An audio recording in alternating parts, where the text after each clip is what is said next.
Professionals in the Northwest, Donegal New Build and Rebuild 2023. It will take place in the Mount Erigal Hotel, Letterkenny. Admission is free to this 3-day event from March 10th to March 12th. This ad is kindly sponsored by Patterson Kitchens. Thanks for your company this Thursday. Have a nice day. It's going to be nice weather today, Greg.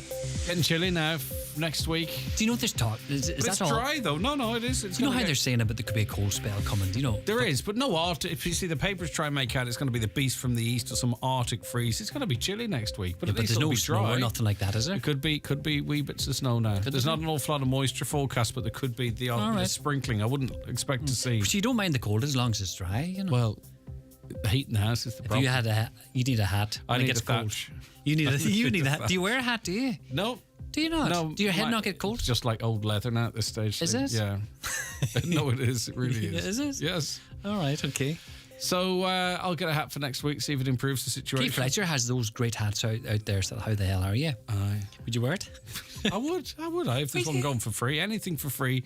Highland Radio, Mountaintop, Letterkenny. Yeah. All right then. Put me in there too, will you? Yeah, last time I said it, we got pancakes, so you know what? You did not, did you? We did. You're on the scrounge every day, are you? It's a new policy. I'm going to try, if you don't ask, you don't get. Stretch or starve. Exactly. Right. Lee, have a good evening. See you tomorrow for the last show of the week. Believe it or not, already tomorrow. Okay, let's get a news update at 9 o'clock, or a minute past actually, and say good morning, Michaela Clark. Thanks, Greg. Good morning. The Taoiseach has told the Dáil that issues around engineering costs being faced by families moving through the defective block redress scheme are being considered by the Housing Minister. Leo Varadkar was responding to Donegal Deputy Thomas Pringle, who told the Dáil a Donegal family has seen less than 70% cost recovery after their mica-affected home near Newton Cunningham was demolished. Deputy Pringle asked how the government can still claim 100% redress is on the table. Despite your chatter, the new scheme will not provide much more relief for this family. We are sick telling you that the scheme, old or new, will not work as presently set up. When will you and your government wake up to this fact? I'm aware of the issue around engineering costs, something that Deputy Joe McHugh spoke to me about only at the weekend, has spoken to Minister Brian about it, and he is giving it consideration. A Donegal councillor says the HSE must consider whether a special package of incentives is necessary to attract people to work in Inishowen. When he asked a series of questions about respite services in North Inishowen at a meeting of the HSE Regional Health Forum, Councillor Albert Doherty says progress is possible at Riverwalk House, but it cannot be legally progressed until a nurse manager is in place. He was told the job was offered 5 times to a nursing panel, accepted twice and then declined twice.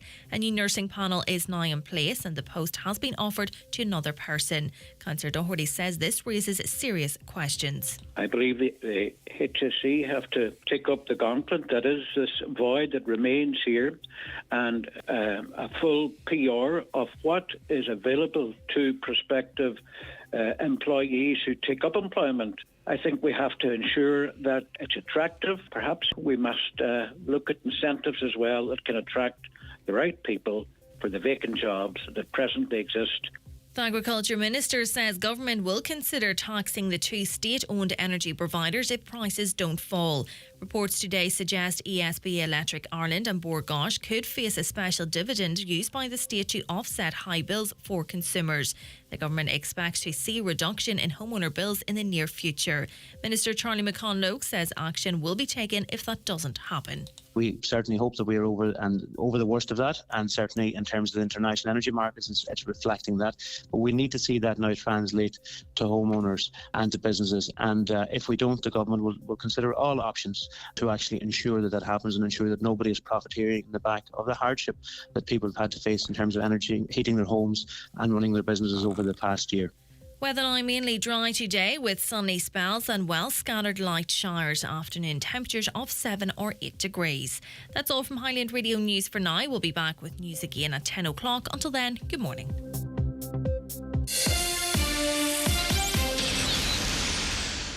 The Euro Millions Mega Draw is back, and it's pretty big. It's actually massive. This Friday, March 3rd, the Euro Millions jackpot will be a guaranteed €130 million. It's just too big to miss. The National Lottery. It could be you. Play responsibly. Play for fun. The county's #1 talk show, The 9 till Noon Show on Highland Radio. And now, it's time for the talk of the Northwest, The 9 to Noon Show with Greg Hughes on Highland Radio. Good morning, and away we go again for another Thursday, the 2nd of March 2023. It's 5 minutes past 9. How are you keeping? You're very welcome along to the 9 till Noon Show.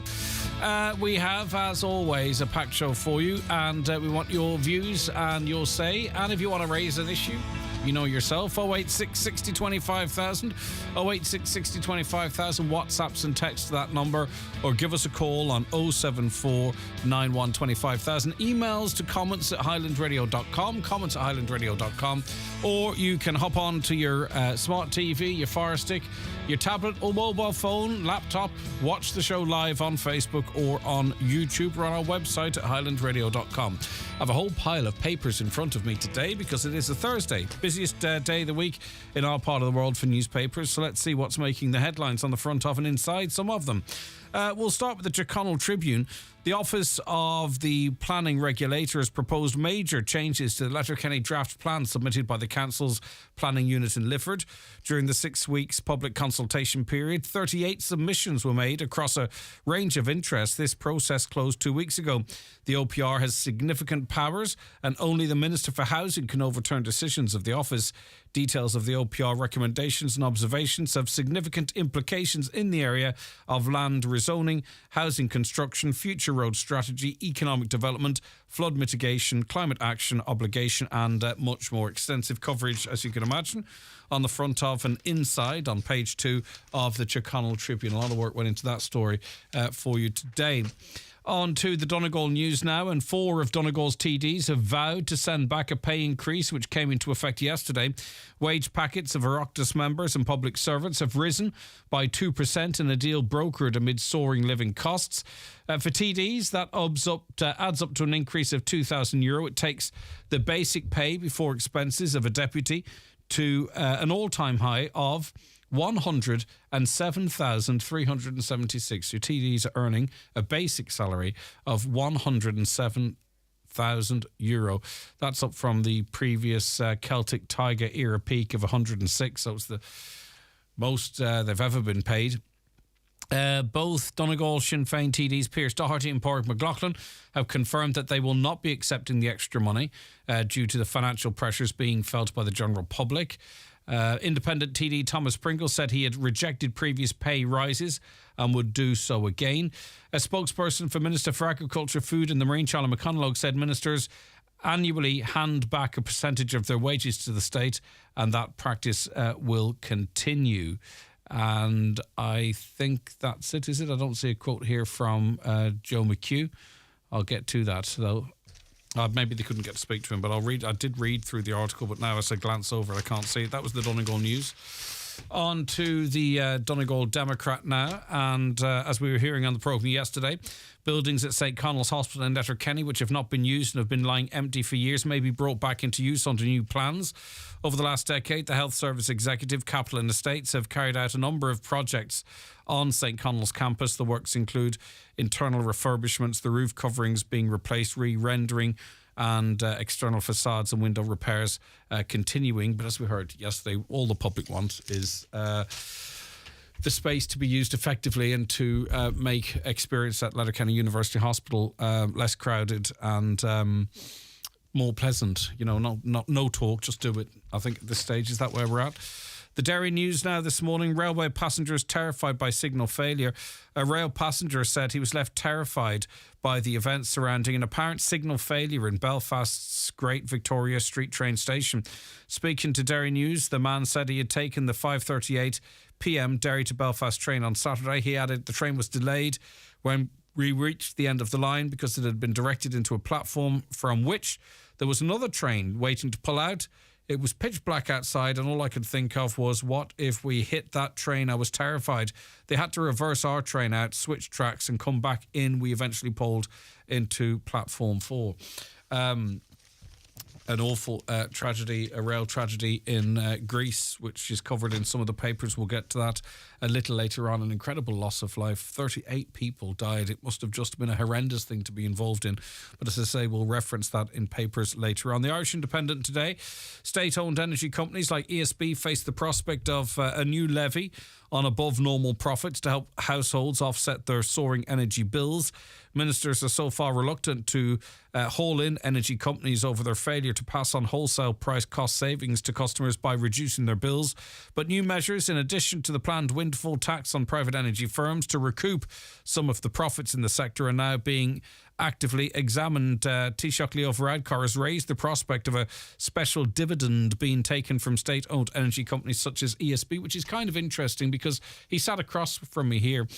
A number of months ago, and I said to him at the time when electricity prices were going up, what about a windfall tax on profits to ease the cost of electricity for the companies? And he said at that time, well, in terms of presuming meant the wholesale suppliers that they're outside of Ireland, the Shells and what have you.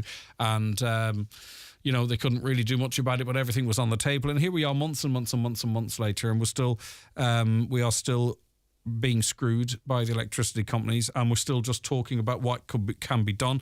I asked a few people yesterday as to a few simple questions that I asked on the show yesterday morning. At what stage do companies buy on the wholesale markets, for how long, at what price? I think we should have that information.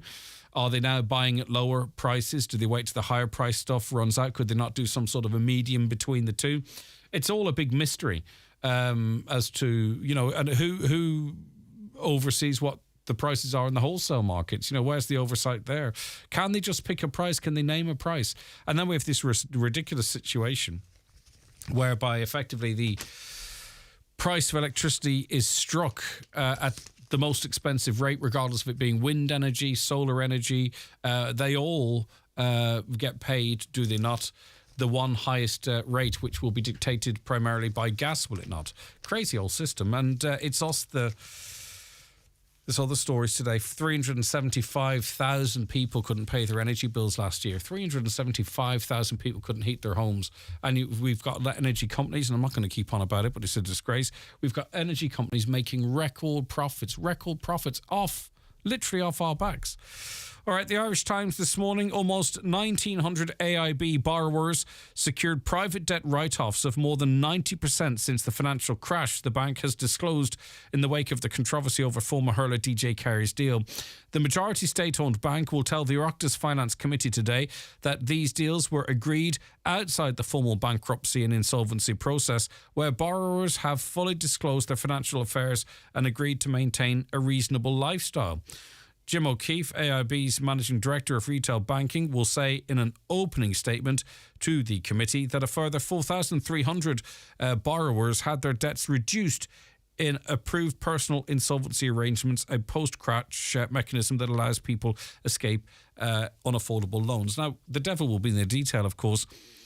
We saw someone who owned many, many millions of euro ending up having to pay €60,000 back, a write-down of monumental proportions.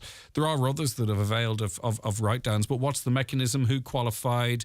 Why are some of us out there, for example, with worthless assets? I'm thinking of people with defective concrete homes, not getting any write-down, not getting any arrangements with the bank. Is it who you know, what you know, who's doing this? If it's outside the bankruptcy and insolvency process, who's getting it done? How are they getting it done?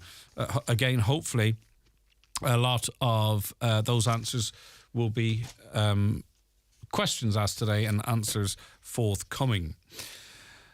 I don't want to burden you with too much bad news, but knowledge is power, and I suppose some of you might need to know, and it's in the Irish Daily Mail today, that mortgage interest rates for some homeowners could hit a crippling 8% later this year, adding thousands of people's adding thousands to people's bills. Many vulture funds were already charging more than 6.5% on some of the 130,000 mortgages they hold. Now, that's 3 times what a lot of people are paying out there. However, that rate is before the next planned increase in March, financial expert Park Hussain told the Dáil's Committee on Finance yesterday. And some homeowners face even further increases, according to Sinn Féin Finance spokesperson Piers Doherty. People have contacted me, he said, and they're already on 7.5%, and it's going to go to 8%. A jump to 8% from the current average variable rate of 3.85% on a €300,000 mortgage would send repayments up €713 a month, from 1,547 to 2,260. I mean, that's just no one can, well, very few people can absorb that. Even TDs with their increased income might struggle. The Irish Farmers Journal, over 46,000 farmers have been accepted into the Agriclimate Rural Environmental Scheme. Bit of a mouthful, that's acres. This after Minister for Agriculture Charlie McConalogue announced that space has been found for all valid applications. Farmers are now expected to draw down a combined €266.6 million in payments this year and €1.33 billion over the scheme's 5-year duration. Farmers who applied as individuals can claim up to €7,300 for each year of the scheme, with payments expected to average around €5,000 per year. That's the acres scheme. A lot of news this morning, of course, about the fire at a Wexford hospital. Thankfully, we'll be talking about this a little later on in the programme, of course. It's a really significant story, but thankfully no injuries. But more than 200 patients had to be evacuated last night after a blaze ripped through part of Wexford General Hospital. Although nobody was injured in the drama, hospital bosses declared a major emergency when the fire erupted just before 4 p.m. Many of the patients were moved to other hospitals in the southeast, Cork and Dublin, as dozens of fire personnel battled the inferno. It's a small fire, but it's not insignificant because it could have damaged the infrastructure in terms of one part of the hospital feeding another. Therefore, people are going to have to be moved to other hospitals, maternity or paediatrics to Dublin and so on and so forth. Already hospitals in that area, as they all are, under severe pressure. On to the Irish Daily Mirror now, and dozens of people from Northern Ireland working in Donegal exploited a benefits loophole to print off their own COVID certs and defraud more than €65,000 in illegal payments. The 34 employees made dozens of bogus enhanced illness benefit claims while still turning up for work and claiming their full salaries. A number of staff, all resident in Derry, appeared before Buncrana District Court where they admitted fraud. All of the employees living in the north were able to claim the bogus COVID payments after realising they did not have to have any proof of medical intervention for their claims. Instead, all they had to do was to log onto a National Health Service website in the UK and print off a self-isolation cert. This allowed the employees to receive further payments under the Enhanced Illness Benefit scheme of €350 per week, while they were already being paid their normal wages by their unsuspecting employer. The fraud only came to light when eagle-eyed staff in the control section of the illness benefit scheme spotted an unusual increase in such claims from individual employees of the company, sparking the probe by inspectors in the Inishowen Special Investigations Unit. According to the Department of Social Protection investigators, the company for which the employees worked knew nothing of the scam and cooperated fully with the investigation. Judge Attain Cunningham accepted the pleas in a number of cases and issued fines to the offenders after hearing plans to pay back the money to the Department of Social Protection. Those plans to pay that back were now in place. And last but certainly not least, that Greek train crash. Survivors of a head-on train crash that killed 38 people have told of 10 nightmarish seconds when their carriage overturned and was engulfed in flames. They were trapped as a passenger train hit a freight train travelling in the opposite direction at high speed outside the Greek city of Larissa. Now, you can imagine the impact and the noise and the disruption. It would have been horrific. Most of those killed, including 2 drivers on each of the trains, died instantly, with the first 2 carriages of the passenger train destroyed on impact. Flames swept through They derailed third and fourth carriages, forcing passengers to batter through windows to escape. And as I say, I don't need to paint the picture of the horror that must have unfolded during those moments, and since as well, of course. Okay, 086 60 25,000, WhatsApps and text to that number if you've anything to say.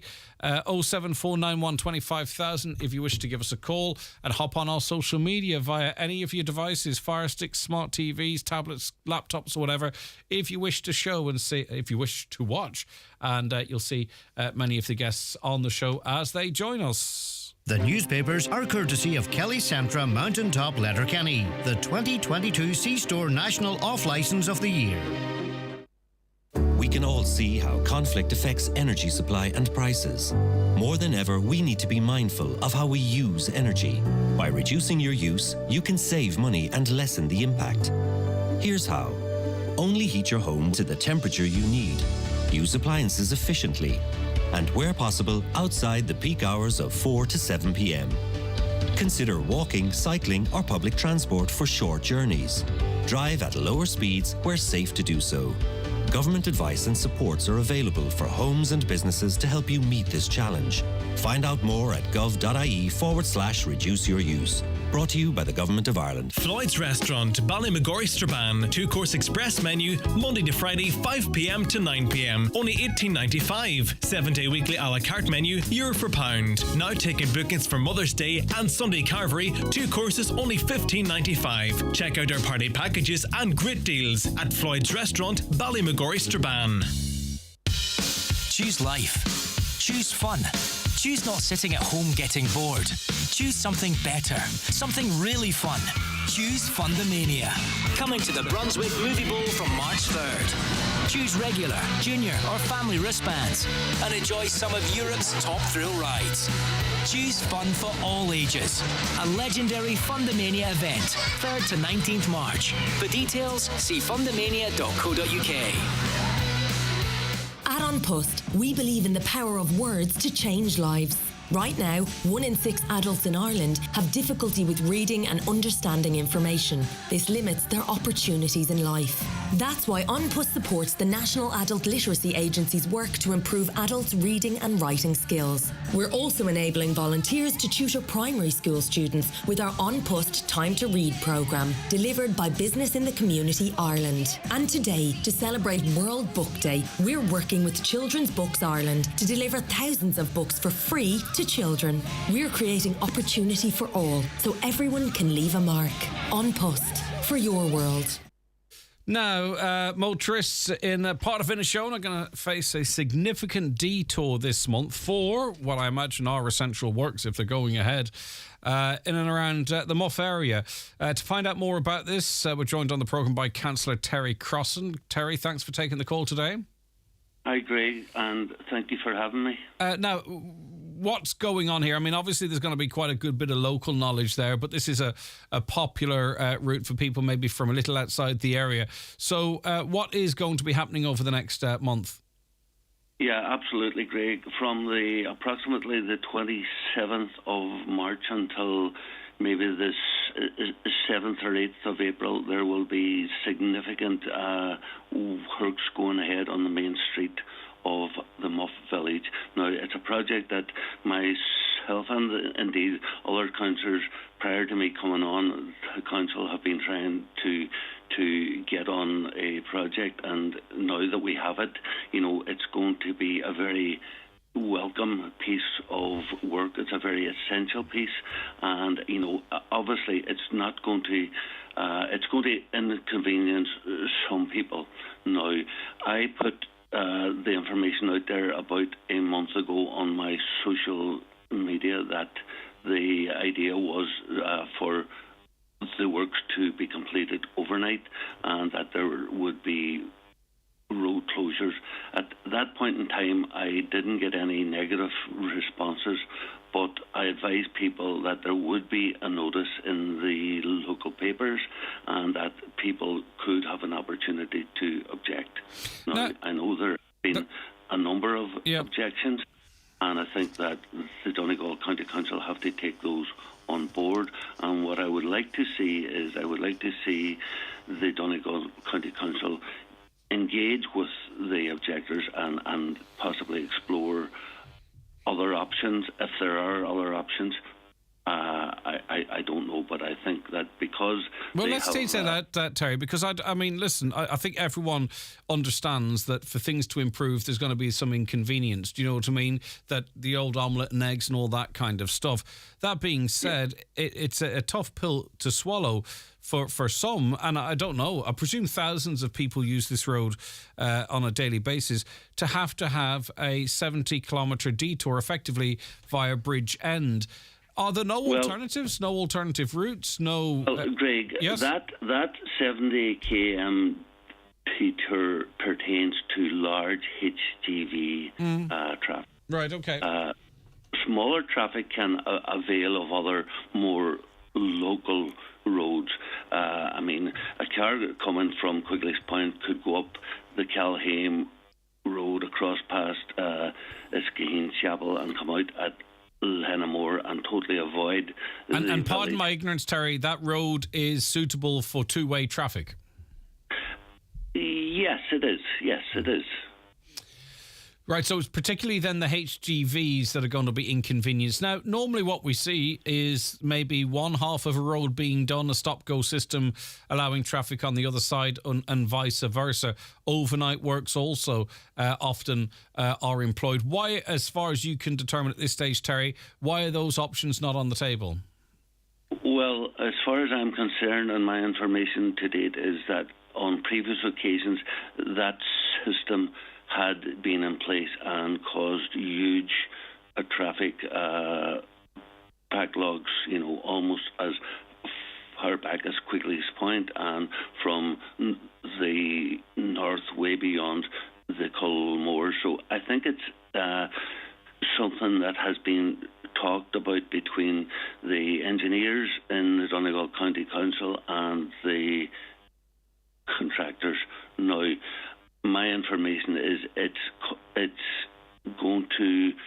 There is a significant amount of cost to do the works at night, but that has been measured against the inconvenience that may cause if the works were to be carried out during the day. But what I would like. So, Terry, just to be clear, sorry, are we looking at nighttime closures then while the works are ongoing overnight, or is it daytime closures? The nighttime closure from 7 p.m. until 6 a.m. in the morning. That is how it is as it stands now. As I said earlier on, there have been a number of objections. I'm not sure how many, maybe possibly no more than half a dozen, but I think that there is an opportunity here for the Donegal County Council have to take the objectors on board, and I think what they need to do is have a conversation about this. It may not change the situation, but at least it gives the council an opportunity to explain the logic in the nighttime closure. Okay, so I'm sure, Terry, because I don't want to it's a little bit outside the areas I'd be very familiar with. The road, people will still be able to access Derry via this road during the day? No, not through the main street. Right, okay. There is alternative routes that may take HGVs through Carndona, Dumfries, Buncrana, and out then at Bridge End. But for cars, there are other routes, other local routes that are available, and I would hope that the Donegal County Council would mark those clearly so that that ordinary cars can avail of these routes. Yeah, Dean, I'd agree with that because, you know, what you end up with sometimes is just detour signs. And then there are multiple turns between both detour signs. And I think the locals on these alternative routes, I think as well, they're going to have to put up with a bit of extra traffic. Just put actual names of places on these signs and make it clear for motorists who aren't familiar with the area. Yeah, absolutely. And you know, I emphasise with the people who these works are going to impact on the most. And you know, we have to take their concerns on board. And that's why I'm encouraging the Donegal County Council to engage with these people and at least explore or be given the opportunity to explain the logic behind the closure times and the various different routes that may be available. But this work needs to be done. I mean, it is much needed work too. That's the rub here, isn't it, Terry? This is not something that can be deferred. We need this work done. So it's just a case of minimising disruption as much as actually possible. The road is in absolutely terrible state. For many years, we have ongoing issues with subsidence, and it's not going to improve. There has been numerous remedial projects carried out to no avail, and at a significant cost to the taxpayer. These are going to recur and recur until the project is addressed properly, and you know, significant works are carried out to mitigate against what has been causing the problems. Yeah, all right, Terry, good stuff. Listen, thanks for your time this morning. I appreciate it, Councillor Terry Crossan there. Now, there's a few comments actually that slipped under my radar here. We were speaking to Margaret towards Tuesday. It must have been Tuesday.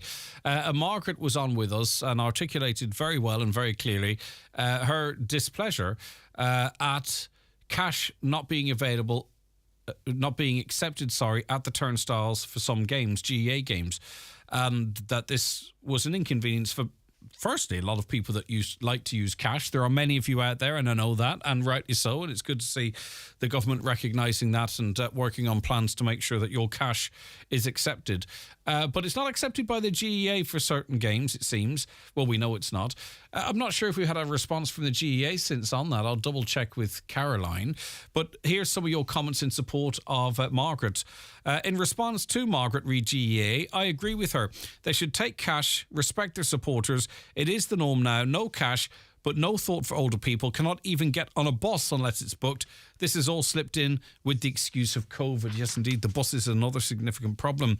Another Margaret is right. Cash should be taken at the gate. As the county board has said, no one would be turned away with cash. Sure, inside the ground, it's cash. The programme half-time draw and also for the shop. Why they were charging €4 for a programme in O'Donnell Park when the programme at last Donegal's game in Ballybofey was €3 with 3 more pages of written material. Another, I definitely support the cash option for the games, as I know for sure my husband can't go to games unless my son's going, as he doesn't have a phone and has missed a lot of games. That's, for me, the unacceptable part of this. I support paying cash at the gate, says another.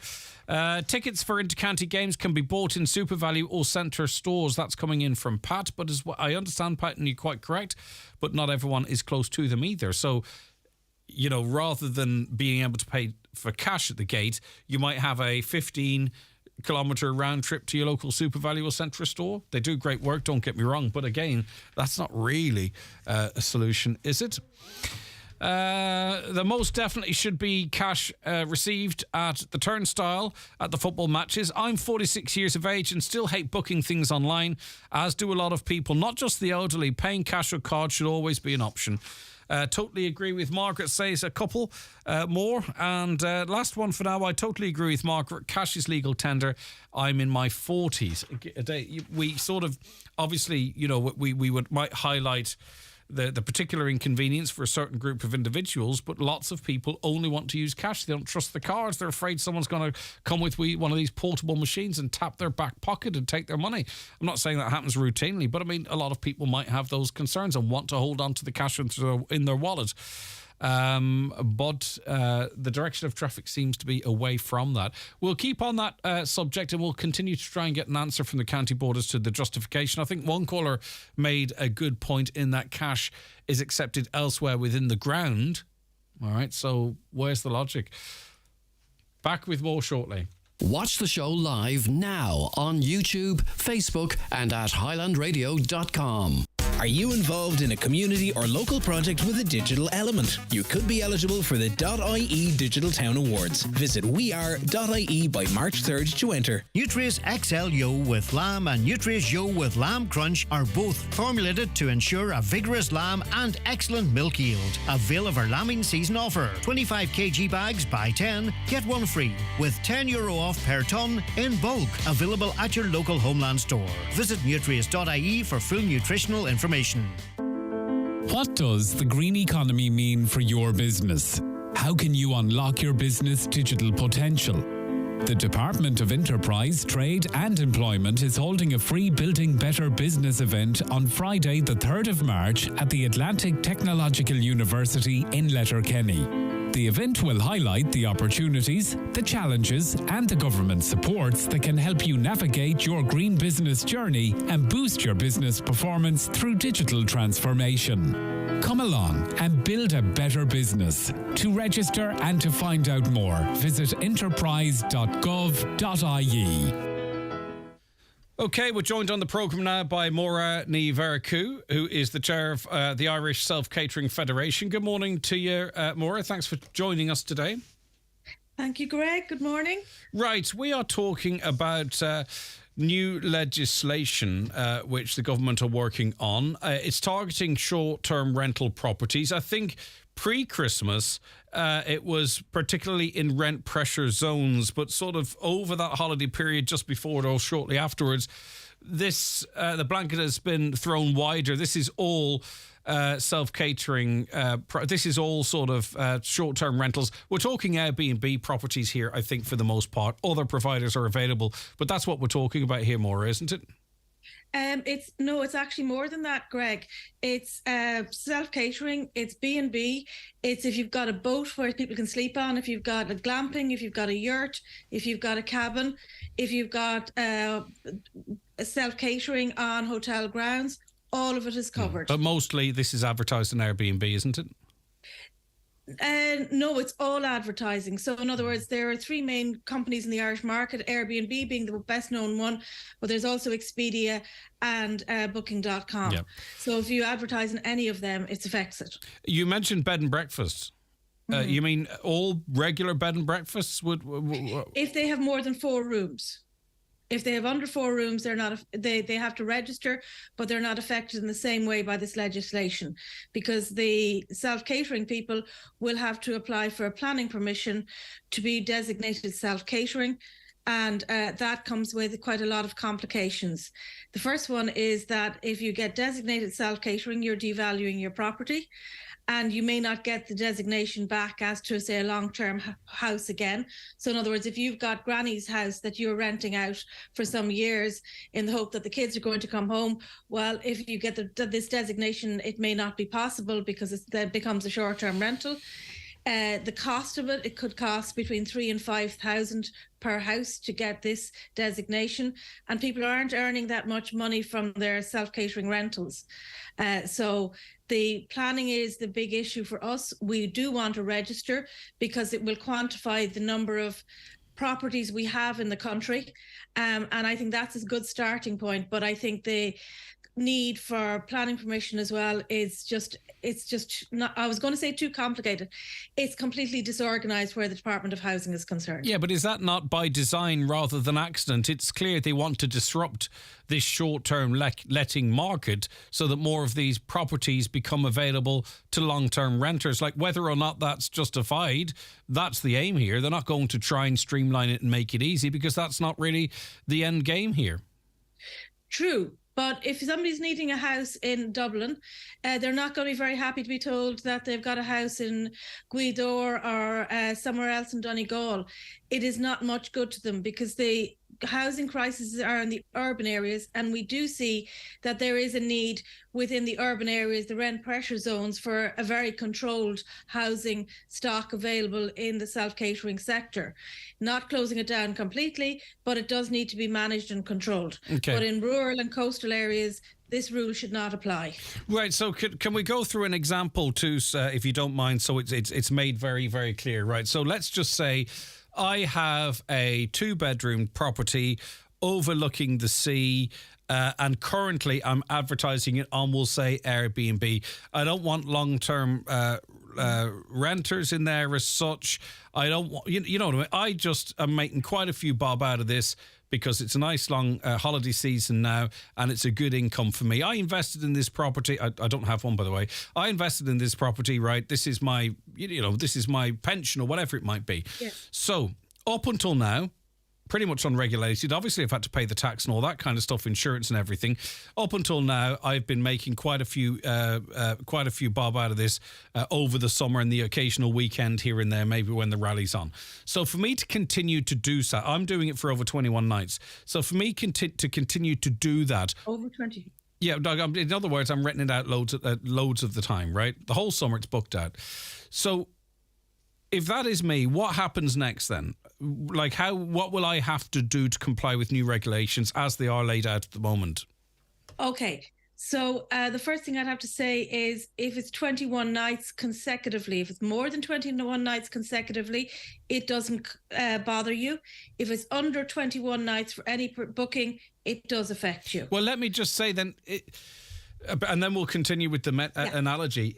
In the summer, I'm going to be booked out probably 60 nights in a row. You will, but there'll be different bookings. So therefore, you will have to register. I get you. Right. Okay. Do you get me? Understood. So this is, it could be 61 nights, but it could be 30 couples. It could be, yes, yeah. No, but somebody might have booked for 7 nights, the next person books for 3 exactly, nights. Yeah, exactly. Yeah, it's made up. Yeah. Right, okay, yeah. So let's continue then. What will I have to do then to comply with new laws?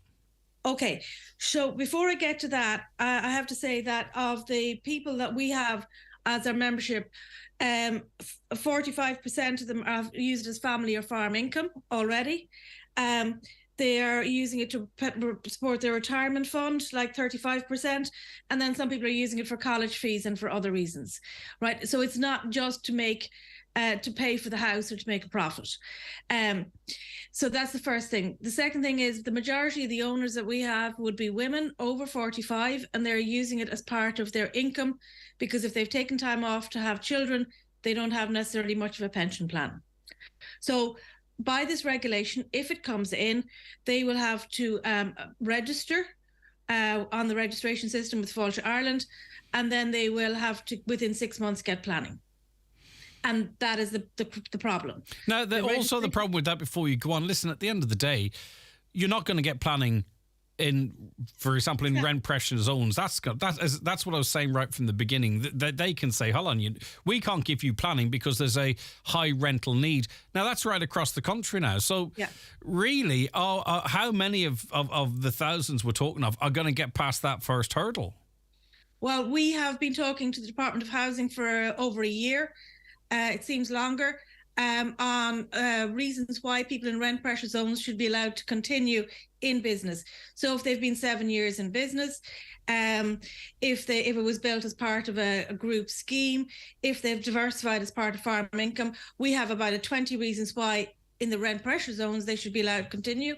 And then outside the rent pressure zones, there would be no actual restrictions in the same way. Right, so if I happen to get planning permission, what next to comply with the new proposed regulations? If you get planning permission is the question. Yeah. Because I discovered in Kerry, now it's a long way from Donegal. But it's similar, Kerry, I think, really, probably in the demographics we're talking of. Yeah. In Kerry, they have a lot of enforcement orders going out at the moment. And as a result, they're basically closing businesses down, be they on a farm outside town as well as inside town at the town of Killarney. And we've discovered they're dealing with legislation from 2016.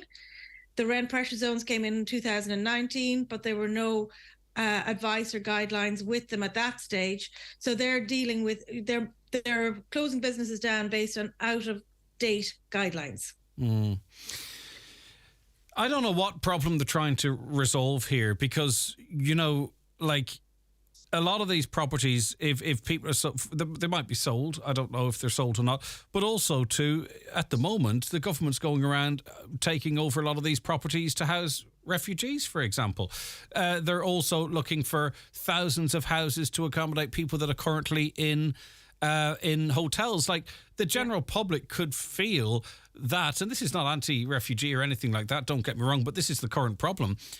People could feel that they're being regulated and legislated out of a business to be shoehorned into letting that accommodation go for 800 quid a month.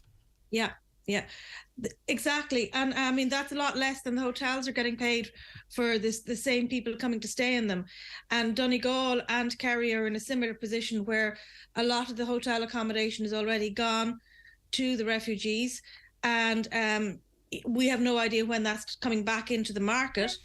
And well, I can tell you what's going to happen, because very conveniently, these are 3-month contracts and they're being signed out for the summer to be signed back into the winter. Now, that's great for hotels. Yeah. You know, this is going to make a lot of this property worth less as well, I presume. It is. 20% less. If you've got this STR designation, it's worth 20% less. And there is another little problem in that if you go to sell that property, it has to be sold for cash. You can't get a mortgage on it. Yeah. Now, we're not looking for anyone to try and to try and circumvent laws or regulations, but, you know, Airbnb, Expedia and others, they're already sending emails out to the people that they work with, notifying them of these changes. So in other words, if you are going to be using these companies, for example, you know, there's no way around this. Now, I'm not trying to find loopholes or ways around it, but people are going to be caught every which way is the point I'm trying to make. But yes, and the other thing is, it has to be mentioned that we have quite a lot of Irish agents as well. So we would have agents in Donegal, all over the country. So people, you know, if people sign up with them, they can deal with, they take bookings as well. So it's not just the international companies. There are local companies in Ireland. It's kind of the I think the majority. Also, too, what's on like I don't know. I'm not affected by this. So I'm making my mind up as we go, right? But you know, this is going to lead to an accommodation shortage as well. You know, there is a capacity in our hotels. There is a capacity perhaps in established bed and breakfasts. You know, if I ran a cafe in certain areas, I would need to think, well, a lot of the people coming into my cafe staying in local Airbnbs, for an example. You know, there's more than just the economy of that lady you talked of over 45 supplementing her pension because she took time off for school. You know, this talks to the broader tourism economy, I imagine. And if people are looking to come to Ireland and they can't find the kind of accommodation they like, they'll look at Portugal or Spain or France or Germany or wherever. Yeah, they will. They will. They won't stay at home. They won't stay in Ireland.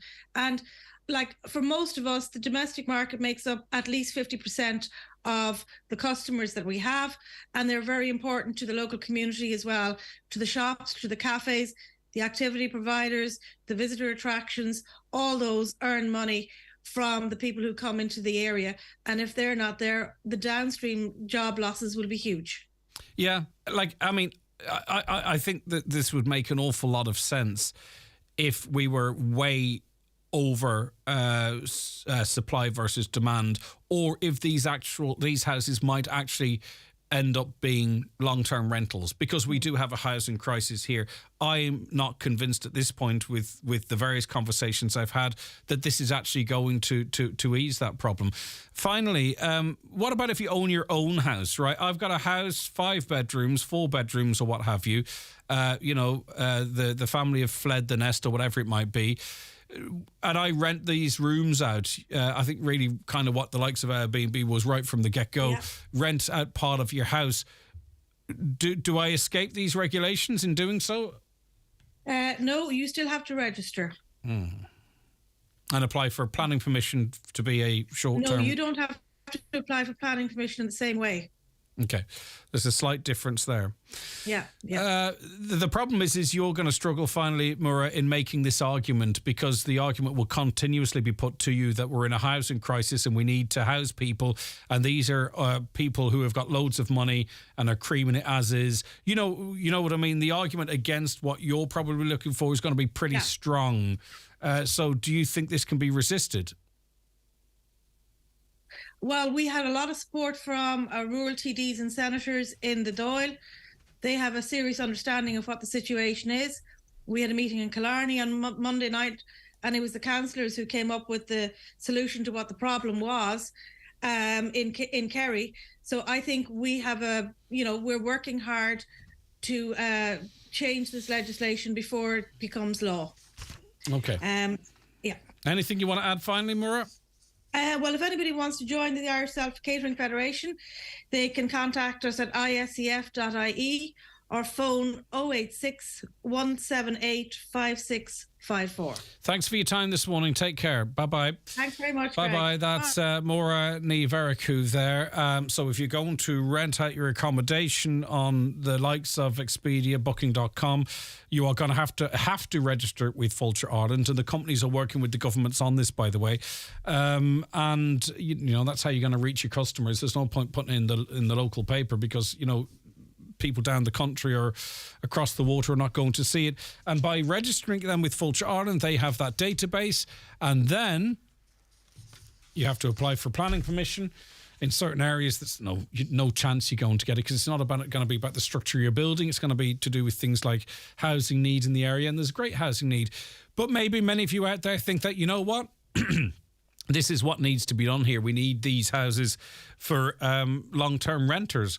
But what's your views out there? You've heard that conversation. What do you think? 086 60 25,000. WhatsApps and text to that number, or 07491 25,000. TFI Local Link operate over 1,300 door-to-door bus services nationwide. If you live on or near one of the routes, just pre-book the day before you travel. Simple. Then off you pop from your front door, off to the shops, off to training, or even off to the chipper. And fares now cost 20% less. Find the door-to-door bus routes in your area on transportforireland.ie. If you're on our route, we're on our way. TFI Local Link is part of the Transport for Ireland network. Up to €7,000 cash boost for Acres farmers. For more in your Farmer's Journal, here's Paul Mooney. €30 million cash boost for Donegal farmers. We bring you the full county-by-county acres breakdown. All you need to know on the new BizFarm payment system. An exclusive Irish Farmers Journal investigation reveals how beef factories are using an elite group of mega finishers to supply a quarter of the national kill. And a hike in farmer TB levies on the cards. All inside this week's Irish Farmers Journal, on sale now.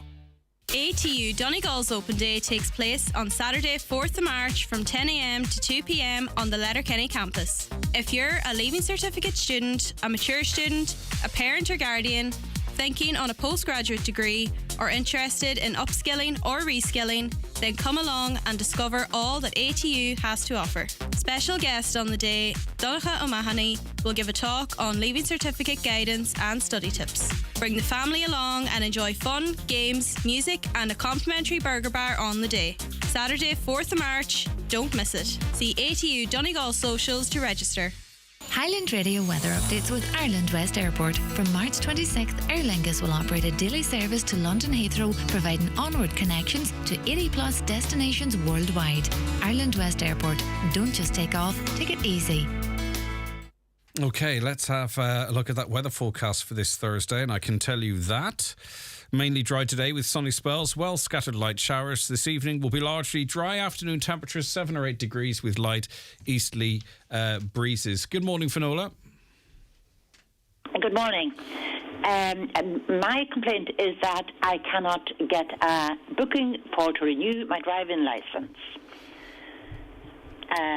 I have phoned 0818 919 090, and then you get so many options, and then you press A, B, or 1, 2, or 3, and then you are asked if you want a renewal of your driver's license booking, you ring 0818 700 800, and then they give you all the options again. And then they tell you that if you want to drive to renew your driver's license, you ring the previous number again. And that just goes around in a circle.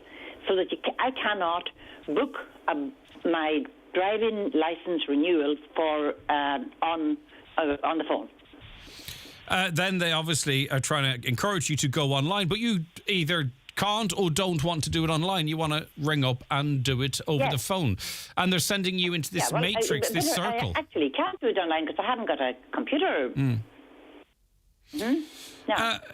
And I'm too old to learn all these new tricks. Yeah, well, why should you have to anyway, regardless of your age? I know, that's what I'm saying. So they're sending you, one number sends you to another number, and that number sends you back to the original number. You've been trying this for over a week. We're going to try these numbers and see what we can come up with. But at this stage now, you must be pulling your hair out, Finola. Yes. Yes, because my driver's license is going to expire and I'll be driving without a license.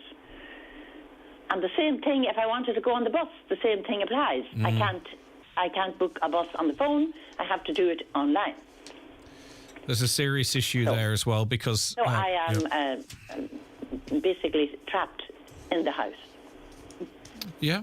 I mean, I don't think that's an exaggeration either because you don't have access to online facilities. You could effectively be off the road without a licence. And as you say, you need the computer to book a bus ticket, and you don't want to have to rely on other people around you to do that for you. You're an independent person. Yes. Okay. Right. We're continuing. I'll leave that with you. Yeah, please do, Finola. Yeah. Okay. All right. Okay. And we'll be in touch with you if we get any success in relation to that. So maybe you've had this experience that Finola has had. I think I mentioned this in passing yesterday, but it's good to get a voice to the situation. She's trying to book an appointment for her license renewal. She's been trying for over a week. She had one number. She rings that. After a series of press 1 for this, press 2 for that, press 3 for the other, they give her another number. She rings that number. She goes, press 1 for this, press 2 for that, press 3 for the other, and then they give her a number. It's the first number again. So she rings that. Well, you could be there forever, couldn't you? You're stuck in the loop at that point. It's like time travel or something. She doesn't have the facilities to go online. She doesn't have a computer, doesn't use a smartphone, just wants to ring up and book a license renewal. And again, another mention of this really important issue, and I think it's really important issue, of... not being able to avail of free travel in some cases because you have to book online and it's difficult for some. Okay, any insight into that for Finola? 086 60 25,000. Maybe there's a good person listening in an office that deals with licence renewals or appointments that could ring us up and we could try and, without compromising anyone's GDPR, put everyone in contact to get the story, to get that situation sorted. The Muff Detour will work... I beg your pardon. The Muff Detour will work fine if all HGV vehicles are kept off the smaller roads. But this won't happen. It'll just take one for a gridlock, thanks. That would be my concern, and I think that's why strong signage is required there, isn't it? Another caller says, we live in the centre of Muff Village and have 2 businesses on the main street. We will be more inconvenienced by the roadworks than anyone objecting. However, we are delighted this work is being done. The street and footpaths need done and are long overdue. 1 week of convenience for our business is worth it to get the work done indeed. And I hope that was the tone of the conversation with Terry, that we recognise that this work has to be done. And I think really he's just hoping that the council do everything they can to limit inconvenience as much as possible. But hey, there's people directly affected by it, but they can see the long game in it. Recash in the GAA. Cash can be taken in the ground at venues around the county, as it is the clubs that run the shops and draws, etc., whereas the Donegal County Board, Ulster GEA, have responsibility for gate revenue. And that might be the case, but listen, we're just sports fans. We just want to go and see a game. We don't really consider the ins and outs of, it's the GAA, and people want to be able to roll up with their €20 note, pay to get in, put their change in their pocket, and away they go. Let's see. There is a meeting in Lettermacher Ward Hall on Sunday, the 4th of March, in relation to the closure since before Christmas of the Lettermacher Ward Doctor's Surgery. All TDs and councillors are welcome. The meeting is starting at 8 p.m. I presume, and I hope the organisers send an email to the TDs and councillors to formally invite them. It's the best way to ensure that they do acknowledge it. Greg, stop taking so many refugees in when there's no room. Irish people fed up with it. Well, we're not taking any more into Donegal at the moment. And in terms of Ukrainian refugees coming here, it's down to a trickle, and the number of international protection refugees has fallen drastically. So I understand the point you're making, but that problem is seemingly starting to resolve itself. Greg, what happens if you own a house in Donegal and work in the north and come home every weekend or so? It's your home, but you choose to rent it out when you're not there yourself. Again, I don't think you're going to get around. It. The rules might apply differently, but I don't see how you could declare you're not there 5 days a week all year round. It sounds complicated to me. Right, going to take a break for the news and obituary notices. Loads coming up in the next couple of hours. Stay right where you are. Up to €7,000 cash boost for Acres Farmers. For more in your Farmer's Journal, here's Paul Mooney. €30 million cash boost for Donegal farmers. We bring you the full county-by-county acres breakdown. All you need to know on the new BizFarm payment system. An exclusive Irish Farmers Journal investigation reveals how beef factories are using an elite group of mega finishers to supply a quarter of the national kill. And a hike in farmer TB levies on the cards. All inside this week's Irish Farmers Journal, on sale now. Callahan's Gala and Go Burt, your one-stop family shop. Drive into our newly renovated spacious forecourt. Fill up with our upgraded modern fuel pumps and save with our keen Go Fuel prices. Located on the main Letterkenny to Derry Road, we're the ideal pit stop on your Donegal journey. Fast flow fuel, self-service or attended with a smile. Sure, it's all go at Callahan's. Mary here from the cosmetics department at McGee's Chemist to let you know that Lancome have a great beauty gift available here this week. Buy 2 Lancome products, one of them to be skincare, and you will get a free 8-piece gift containing a full-size rose sugar scrub, absolute day and night travel size creams, and more iconic Lancome products. This is available until Saturday the 18th of March or while stocks last. For any skincare advice, you can always talk to Gemma or myself here at McGee's Chemist, Main Street, Letterkenny. Live, on air, online and on the Highland Radio app. This is Highland Radio News. Good morning, it's Donna Marie Doherty with the news at 10 o'clock. The Office of the Planning Regulator has raised a number of issues relating to the draft Letterkenny Plan and Local Transport Plan 2023 to 2029. One of the major concerns raised by the body was that the plan does not provide an appropriate level of flood risk management. The OPR has made a submission to Donegal County Council as part of a public consultation process which has now closed. Michaela Clark has more. The OPR believes the publication of the draft Letterkenny Plan in advance of the completion of the development plan review will give rise to significant practical and legal uncertainties regarding relevant policy framework. It has recommended a focused strategy be put in place to deliver housing close to the infrastructure and facilities within Letterkenny and avoid displacement to less sustainable locations. In terms of the transport plan, the OPR says it is overly focused on road building projects and is less so on reducing carbon emissions by facilitating and encouraging walking, cycling and other sustainable modes. The office notes that the area of land zoned for residential purposes is significantly in excess of what is required under national policy, which it says has implications for implementation of compact growth and integrated land use and sustainable transport planning. Concerns have been raised over the lack of an appropriate level of flood risk management consistent with the national objective under the MPF. And a link to the full report is available on our website, highlandradio.com. A Donegal councillor says the HSE must consider whether a special package of incentives is necessary to attract people to work in Inishowen. When he asked a series of questions about respite services in North Inishowen at a meeting of the HSE Regional Health Forum, Councillor Albert Doherty says progress is possible at Riverwalk House, but it cannot be legally progressed until a nurse manager is in place. He was told the job was offered 5 times to a nursing panel, accepted twice and then declined twice. A new nursing panel is now in place and the post has been offered to another person. Councillor Doherty says this raises serious questions. I believe the HSE have to take up the gauntlet that is this void that remains here, and a full PR of what is available to prospective employees who take up employment. I think we have to ensure that it's attractive. Perhaps we must look at incentives as well that can attract the right people for the vacant jobs that presently exist. The Health Minister has commended the work of emergency services for their response to the fire at Wexford General Hospital yesterday. The majority of the 220 patients have now been evacuated from the hospital, with 41 still on site.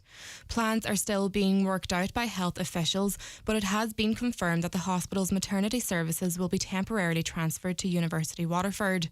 Speaking at Wexford this morning, the Health Minister, Stephen Donnelly, says there were also a major response from neighbouring hospitals. The latest information we have is that we have had no injury either from smoke inhalation or anything else from any patients, their families, or from any staff.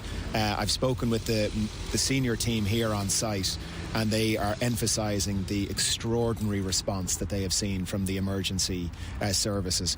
But as well as that, the wider health services responded. Waterford Hospital, Kilkenny Hospital, CHI in Dublin. The Agricultural Minister says government will consider taxing the two state-owned energy providers if prices don't fall. Reports today suggest ESB Electric Ireland and Bord Gáis could face the special dividend used by the state to offset high bills for consumers. The government expects to see a reduction in homeowner bills in the near future. Minister Charlie McConalogue says action will be taken if that doesn't happen. We certainly hope that we're over the worst of that, and certainly in terms of the international energy markets, it's reflecting that.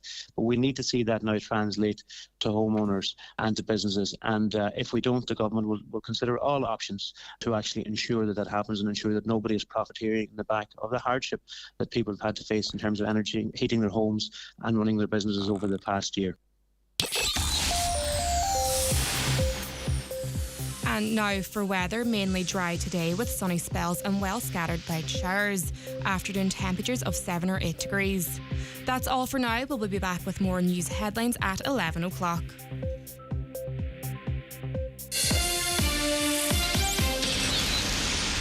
The obituary notices for this Thursday morning, March the 2nd.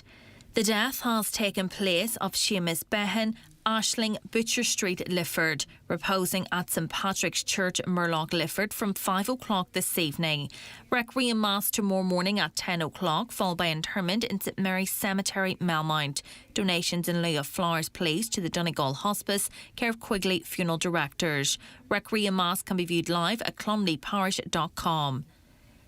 The death has taken place of Bridget McLaughlin, née O'Neill, 92 Muldonar Road, Forglen, County Derry, reposing at her late home. Funeral tomorrow morning, leaving her late home at 10:15 for 11 o'clock Requiem Mass in St Peter and St Paul's Church, Forglen. Interment immediately afterwards in the adjoining graveyard. Family flowers only, please. Donations if wished in lieu to Northern Ireland Chest, Heart and Stroke, care of McLaughlin Funeral Directors. The death has taken place of May Mooney, née Coyle, Moville Road, Carndonagh, reposing at her home. Funeral from there on Saturday morning at 10:30, going to the Church of the Sacred Heart, Carndonagh, for Requiem Mass at 11 o'clock, with interment afterwards in the adjoining cemetery. The death has occurred of May Griffin, Drumbo Cottages, Stranorlar, remains reposing at her home. Funeral leaving her home tomorrow morning at 10:30 for Requiem Mass in the Church of Mary Immaculate, Stranorlar at 11 o'clock. Interment afterwards in Drumbo Cemetery.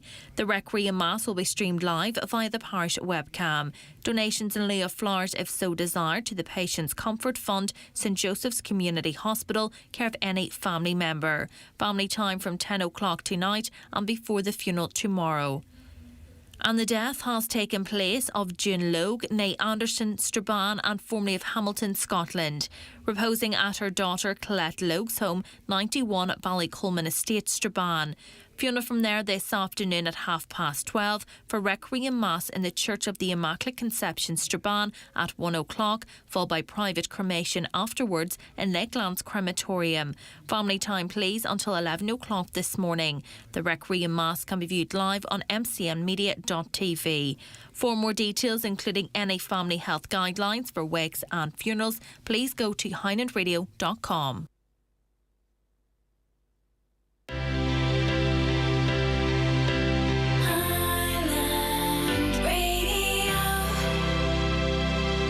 Hi, did you know that your Irish Life pension could help the planet? By investing less in companies that harm the environment and more in those trying to help it, while always aiming to give you the strongest possible return. See irishlife.ie for pension funds that have a responsible approach, or speak to your financial broker or advisor. Irish Life Assurance plc is regulated by the Central Bank of Ireland.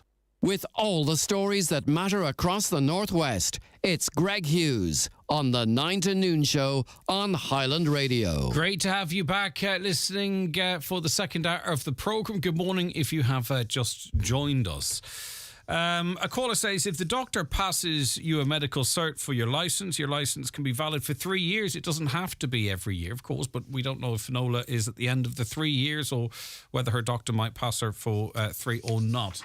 Driving licence, just go into the Letterkenny office. The ladies in there are so helpful, and I'm sure they are. But Finola's not from Letterkenny. Now, of course, she could drive down. She could buy herself a laptop as well. She just wants to ring up, and there is a service there to ring up and book the appointment, but she's being looped between two numbers. But we really appreciate your suggestions, and thank you so much for that. And I've heard great things about the people working in that office in Letterkenny as well, which is good. Keep up the great work.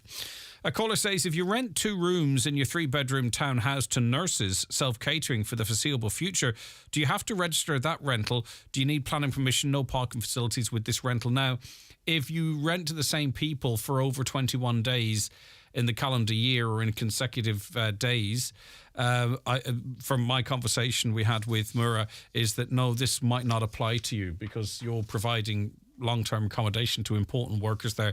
So my understanding is it doesn't. But listen, we haven't actually seen the full text of the legislation yet, I don't think.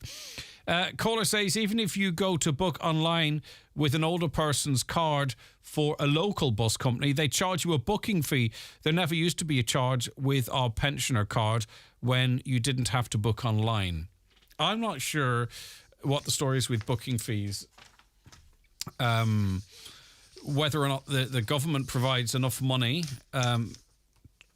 to absorb the booking fee, or if some see if it has another revenue stream. I don't know. If anyone in that industry can give me an insight as to why one might charge a booking fee as a private company, let's use that as an example, to someone who has a free travel card. What would be the reason for that? Is it administration? Is it at a minimum? Is there profit in there?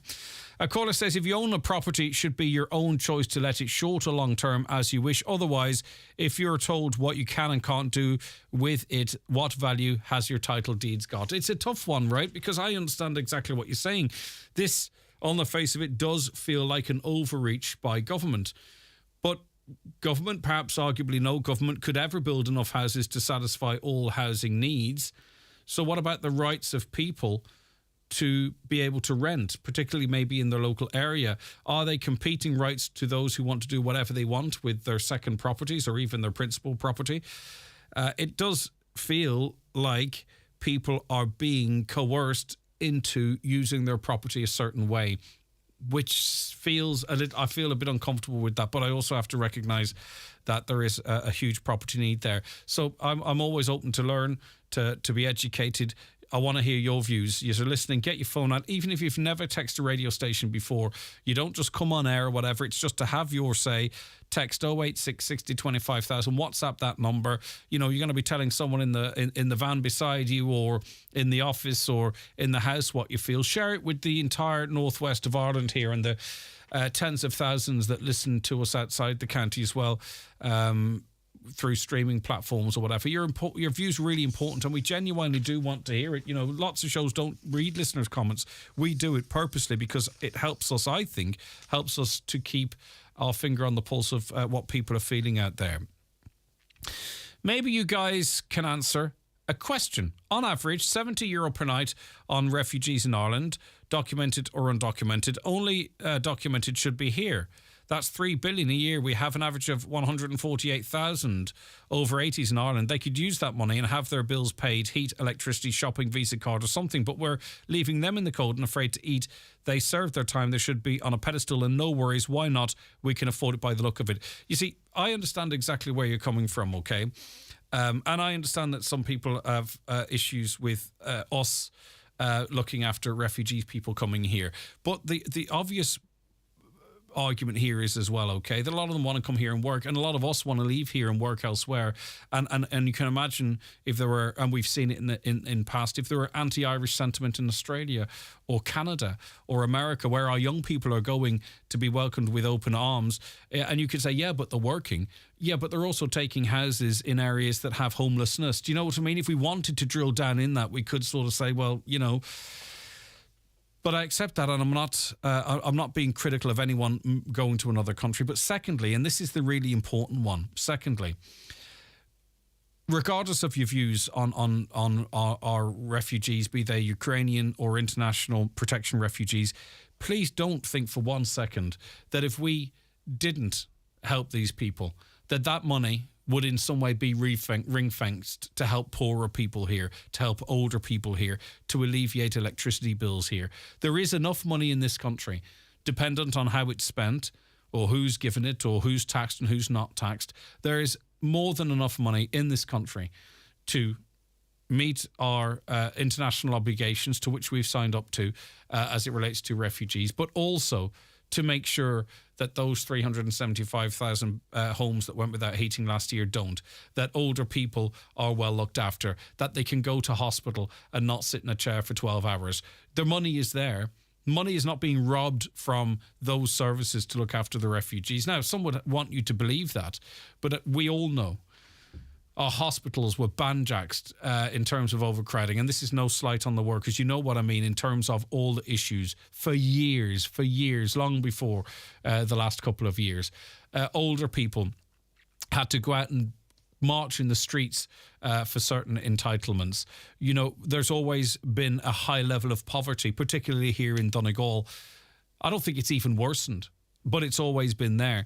Because perhaps you could argue that the will hasn't been there to address those issues. But please, don't think for a second that money's being taken that could help older people and spent on refugees, because that's simply not the case.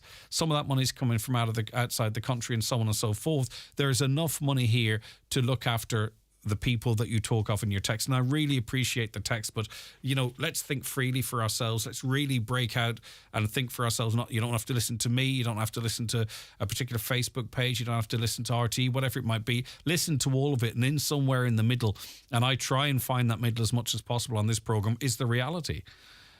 You know, people and issues are weaponized to make us feel a certain way, and normally is to push a certain agenda, and that's good for, let's put it, the left and the right as well. So let's try and, us here on this programme at the very least, keep it in the middle and think as freely as we can, if any of that makes sense.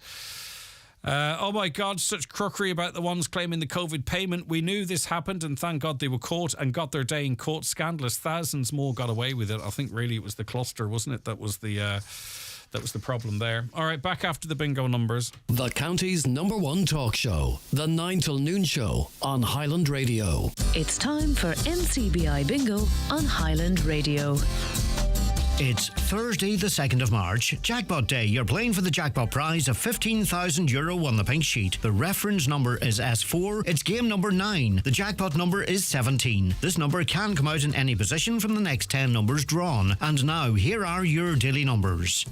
66, 9, 69, 65, 70, 76, 57, 31, 84, and finally 54. Phone your claim to 9104833 before 8 tonight, leaving your name, contact number and the name of the shop where you purchased your book, and we'll call you back the next working day. Get all your NCBI bingo information at highlandradio.com. SuperValu makes saving money as easy as 1, 2, 3, go! 1, we match Aldi on the products you love, like Super Value Classic Spread, $1.35. Super Value Kids Organic Apple Rice Cakes, 79 cent. 2, get thousands of special offers. And 3, money off vouchers every week on the app. Super Value makes saving money as easy as 1, 2, 3. Donegal and Armagh both sit on 3 points in the National Football League, and the two sides meet this Saturday night in Armagh. Join Oisin Kelly and Martin McHugh for full match commentary and analysis from the 7:30 throw-in, live from the Athletics grounds. Live coverage of Donegal in the National Football League is brought to you by Highland Motors in Letterkenny with the 100% electric Renault Megane E-Tech, 220 brake horsepower and up to 450 kilometres driving range. Now available for test drive and immediate delivery. On this week's Business Matters, I'll be joined by the Managing Director of iHeating and Cooling Limited, Fabian McShane. So join me, Kieran O'Donnell, for Business Matters on Sunday evening after the 6 o'clock news. The Business Matters podcast is also available to download at highlandradio.com. Business Matters in association with ATU Donegal's Faculty of Business. If you're an owner or manager in a food production business, consider the new 1-year Level 8 Higher Diploma in Food Business and Product Innovation. It's just one 3-hour lecture weekly. Call 9186600 or email gary.mcgill@atu.ie. How well do you know your mum? Find out with our fantastic Mother's Day celebrations at Foyleside Shopping Centre, Saturday 11th of March from 12 to 3 p.m. Enter our fun-filled quiz, How Well Do You Know Your Mum? Live with Jerry Lavs for your chance to win amazing prizes for your mum. See Foyleside Shopping Centre's Facebook page for details. Now, the Chief Medical Officer, as you heard on the programme yesterday, has urged older people to reconnect with the world so the COVID pandemic does not steal any more years from their lives. In an open letter to older people, Professor Breda Smith said vaccination has now reduced the most severe risks from virus and that older people should be confident about re-engaging in social activities. Dorothy Toy is Chair of Active Retirement Donegal and joins us on the programme now. Good morning to you, Dorothy. Good morning, Greg. Do you welcome this intervention from the Chief Medical Officer? Oh, very much so. Very much so, yeah. Well, I'm involved in Letterkenny Active Retirement. At the moment, we have over 100 members, and we're a very active group. We're engaged in walks, coffee mornings. We recently had a weekend away in Galway. And coming May, we're having a trip to Austria. About 30 of us went to Austria. We had a lady join us. Well, she would have been a member, but because of COVID, obviously she hadn't been out and about. So she came on a trip we had about 3 years ago, and it was her first time out in 3 years. She was so delighted to be out and about again, as indeed are many of our members. You just find Active Retirement so inviting, so welcoming. A cup of tea and a chat afterwards, just to get them together, Greg. Yeah. Just meeting other people, going to the cinema. At the end of every month, we have a meal out in a different restaurant around Letterkenny. And when the weather gets warmer, we're going to organise a trip away to some part of Donegal, maybe down the country, or maybe into the north, and then we'll include a meal in that afterwards. Brilliant. So obviously most of the people, Dorothy, that you're dealing with, you know, have come back out effectively. Let me put it like that. Some of them never went in, don't get me wrong. But do you think there are a lot of people, maybe even those that might have been involved in active retirement 2 or 3, 4 years ago, that are still well, that are still, able to get around and all that, but are not doing so because they're fearful? Like, do you think there are a lot of people? Yeah. Well, I suppose, Greg, COVID had enough. I think the restrictions that were imposed during COVID were absolutely cruel. I think they were just very, very cruel to older people. They just confined them to their homes. I would say that I don't know the numbers, but I would say there are certainly people who are still scared of their lives to come out and meet people. You know, if they're going to come out, go shopping, they're going to do it early in the morning when there won't be a crowd of people around in supermarkets. I think it's absolutely awful that they have to stay in because of a fear that was imposed on them during COVID. Well, let me ask you that a bit more about that, Dorothy. You said what was expected of people was cruel. We were being told that we were saving Granny's life by not leaving the house. I know, yeah, I'm aware of that, Greg. I'm very aware of that. But I think, imposing a 5K restriction on people, if you're going to drive to the beach, you're sitting in a car, you're not out meeting people. You could have gone to the beach and you could have sat in the car, if you know what I mean. Not everybody went out deliberately to interact with other people. I know I'm a grandmother, and I know that I had to stand quite a distance. Couldn't visit my grandchildren because of the distance from my home to their home. I couldn't visit them.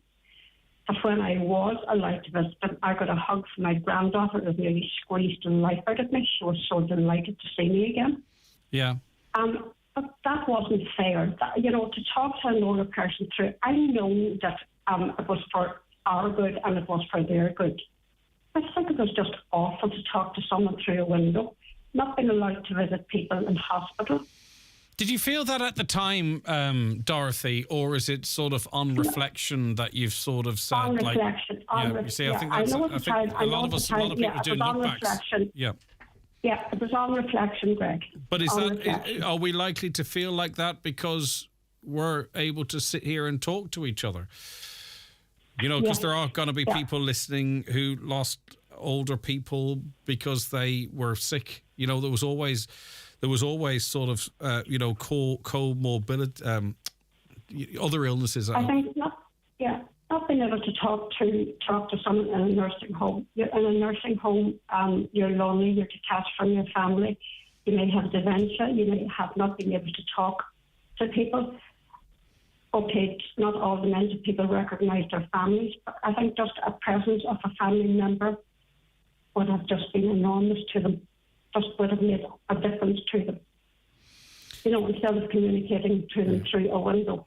And it's heartbreaking, heartbreaking listening to us, those who didn't get to spend time with their loved ones in the last days of their lives, or as well too thinking on family members, and I have them myself, of course, who died and their last memories were that distance, that detachment from their loved ones and families. It's if you think sometimes you can't allow yourself to think about it because it's so bloody sad. Well, unfortunately, you can't not allow yourself to think of it, Greg. It was part and parcel of COVID, and it's always going to be there, and that sadness is always going to be in your life because you weren't able to be with your loved one towards the end. When you should be there to hold their hand, you couldn't do it. Right. You couldn't do it. So it's not something you're going to forget. So our message anyway, a message beyond that is to particularly older people, is to get out. Live your life. Live the rest of your life. Today there are more people globally over the age of 65 than children under the age of 5. We're living longer, we're more active, we're engaging in more activities, we're dancing, we're swimming, we're going on trips, we're walking, we're going to the cinema, we're going to the pictures, we're going to the theatre, we're doing everything. We don't sit in anymore. We don't sit around anymore and wait for life. Life is not like a remote control. You just get up and change yourself. Switch the remote to change yourself. Get out and be active. Take part in things. Get involved in things. And that's very much what we in active retirement do. Yeah, and I think too there are some, even just listening to us, there are some people listening that they have, their personalities will have changed a little. Do you know what I mean? With some isolation and to try and move through that and get over that and look, get out, see if it's still for you. Do you know what I mean? Don't set barriers up to keep yourself in the house because we all love to chat and spend time with each other, don't we, Dorothy? There is nothing. Is there anything nicer than you getting together with a group of your friends and the crack on the bus on the way to the airport to head to Austria? I mean, the crack is 90. Like, you don't want to miss out on that. Of course it is. Yeah. All right. Of course it is. Yeah. There's we have a senior line. It's a confidential line where you can talk privately to someone about loneliness, isolation, conflict, anxiety, and lack of company. And I think men are less inclined to get involved in things than women. Yes, we would have a lot fewer men in our group than we would have women. And I think that's in a way that's sad because men don't talk about their problems as much as women do. They're inclined to hold everything inside, which I think is wrong. And that's across all ages, Dorothy, I think, and we all, as particularly men, need to listen up. You have to talk. You have to talk about someone to someone if you're having problems. And most men, the majority of men, have good friends around them, good family around them that want them to say, "I'm not feeling great today," or "This is how I'm feeling." Open up. Just have that conversation. It's so important. Dorothy, do you think? I also hope there's not a case whereby there are older people who are still isolating but are being encouraged to do so by some family members, maybe, that it suits them better if mum or dad doesn't do the whole pile that's stuck in the house. Do you think there's some of that going on, perhaps? Oh, there is. We've come across members who've been advised by families, by their daughters in particular, to get out and to meet people. And they've actually come and joined us in our group, and they're absolutely delighted to have done so. Because, we're just so active. We make everybody very, very welcome. At the end of our talks, we meet on the second Thursday of every month in the Regional Culture Centre. And at the end of our talk, we'll always have a speaker and talking about maybe making a will or power of attorney or something like that, or just security in your home. But at the end of that meeting, Greg, we'll have a cup of tea and a chat. And our members just love that. It's just that camaraderie and that get together and just the friendship. Yeah. Just knowing that there's someone there, if they're in trouble, they can lift the phone and ring, and talk. And talk. And that means so much to so many people. Dorothy, I've enjoyed talking to you. Thank you so much for your time. Thank you. Okay, great. Thank you. All right, okay. And I think we might have the Chief Medical Officer on the show in the future, and we'll run through all this again. But for now, thanks so much. Take care of yourself, Dorothy, and enjoy your trips. Okay. All right, behave yourself. I will. Thanks. Bye-bye. Dorothy Toy there, Chair of Active Retirement Ireland. A little earlier on, someone texted in and they were paying credit to people who were providing a service for them. And I just want to throw the phone lines open now. If you've been out and about, say in a shop, dealing with a business or an individual, anyone from someone who looks after your landscaping or a local shop or a big business or a hotel, if you've been out and about lately in the Northwest, right, tell us the story of your positive experience in customer service. Wouldn't that be nice? Text them into us 086 60 25,000, because often, we have to highlight where there are issues. Okay, that's part of what we do and try and resolve them. But we do know, of course, and we try and platform as much as we can, there's a lot of good out there as well. So if you've been out and about and you've interacted with someone and had a positive experience, maybe they helped you with a service, or maybe they helped you with a car, or whatever it might be, share that story with us and we'll read it out. And if you want to name check them, that's great too. We don't mind. It could be a business. It doesn't matter. So if you've been out and about, you've had a really positive experience, someone went above and beyond to help you in their job or whatever, get in touch with us and we'll read it out. 086, so spread the love is what I'm trying to say, and maybe support some businesses too. 086 60 25,000, WhatsApps and text for your suggestions on that. 086 60 25,000. And you know what? Maybe the best answer will give them a lovely, very limited edition 9 till noon show mug. Right, okay. Let us take a break. We are going to be speaking very shortly to two members of the Irish Second Level Students' Union. Watch the show live now on YouTube, Facebook and at highlandradio.com.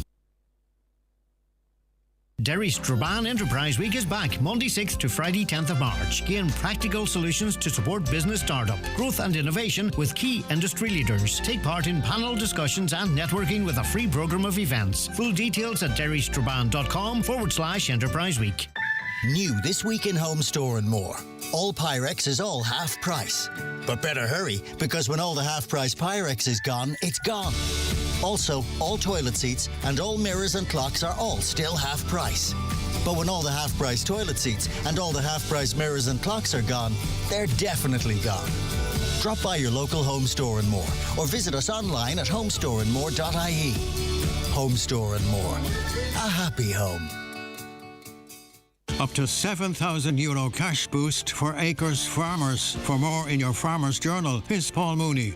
€30 million cash boost for Donegal farmers. We bring you the full county-by-county acres breakdown. All you need to know on the new BizFarm payment system. An exclusive Irish Farmers Journal investigation reveals how beef factories are using an elite group of mega finishers to supply a quarter of the national kill. And a hike in farmer TB levies on the cards. All inside this week's Irish Farmers Journal, on sale now. Okay, welcome back to the show. We have Casey Lamb and I nearly did the Lamba there. Sorry, Casey, I nearly did. Casey Lamb and Ella Oka in studio with us. Both of you, you're very welcome to the programme. Thanks for joining us. Thank you. Right, tell us a bit about yourself, Casey. We'll start with you. First, it's Cassie. Cassie, sorry. Yes. Right, I nearly got the Lamb wrong. Got that right. You're but perfect. Got Cassie wrong. Yes. So it's Cassie. Cassie, yes. Go on, Cassie, and fair play to you for correcting me. Go ahead. Oh, no problem. You're right. So ISSU is the Irish Second Level Student Union. We represent, uplift student voice all over the country. So really there's 37 ROs across the Republic of Ireland. So we are just here to listen to all the students and we're trying our best to represent them. And when I'm a student, right, and I make representations to you, where can you filter that information to? Will you give it to maybe the school, if I'm a member of a particular school, within the schools? Is it to the Minister for Education? Or where does the information go that you would get from students? Okay, so we have school representatives. So that's from where the school reps come from their school, for example, my school, Loretto. So we have our school reps. And then we would meet with them on a weekly basis where myself and Elle will be meeting with them in the coming weeks and we're so excited to meet them. So we'll be meeting with them. Then we pass on their information to the Quishkano and we connect with them. So myself and Elle work to connect with both those. So we are connecting with the government in general as well. So that's how we would do it. All right, fair play. Cassie, 14 years of age, by the way, and a student at Loretto Secondary School in Letterkenny. Ella's 15 and is a student in 5th year in Loretto Secondary School, Letterkenny. Is 15 young for 5th year, Ella? Yeah, I skipped 2I, but I'm turning 16 on Tuesday. Well done, all right, fair play to you. You'll be barely 18 by the time you finish school. Okay, so tell us why you wanted to get involved with ISSU or how you became to be involved, Ella. Well, I originally joined the student council in my school, and usually the school reps come from the student council. And so last year's school rep said that they need a new school rep for the new year, and I just volunteered myself because I thought, why not? Never done this before. And then from there I ran for regional officer and I got voted alongside Cassie, and then that's just where it all began. So it kind of like, right, I might get involved. Next thing you know, you're running and campaigning and you're taking on all this responsibility. It's exciting though. Yeah, really exciting. Yeah, and what are you passionate about? What is the issues facing, young people that you think needs to be talked about more? There is a lot of things like mental health and just in general, like just different things the students are struggling with, which is why we want school reps to come to us and tell us what their students are struggling with, as we represent all students. So we want to hear from students what they're struggling with so we can help them with that. Yeah, and it's fantastic work, but we are in this space whereby I don't think we've never talked as much about young people's mental health, which is good. I think schools are doing an awful lot of work. They have special days. They've got stuff up on the walls encouraging people to speak. But unfortunately, the statistics are showing us that we're seeing record numbers of younger people presenting with self-harm or mental health issues. So whilst we're talking about it, I think we actually have to come up with a solution as well. Do you know what I mean? Because talking in and of itself, Cassie, if you want to come in this, talking in and of itself is not fixing the problem. So we need a solution. Yes. So what do we know what that might be? I don't know. Better supports, better access to services, I presume. Well, Sue, we are always trying our very, very best to connect with our own region. Me and Ella are both very passionate about mental health. It needs to be solved, but it cannot be solved overnight. It's something that does take time. But, for example, ISSU, we are going to be holding a mental health survey. And this survey is just to see how COVID-19 has impacted second level students all across Ireland. And we are encouraging every second level student to please go for the survey. So this survey is just to see how COVID has really affected them, because some students didn't have access to mental health resources, which is kind of hard to believe.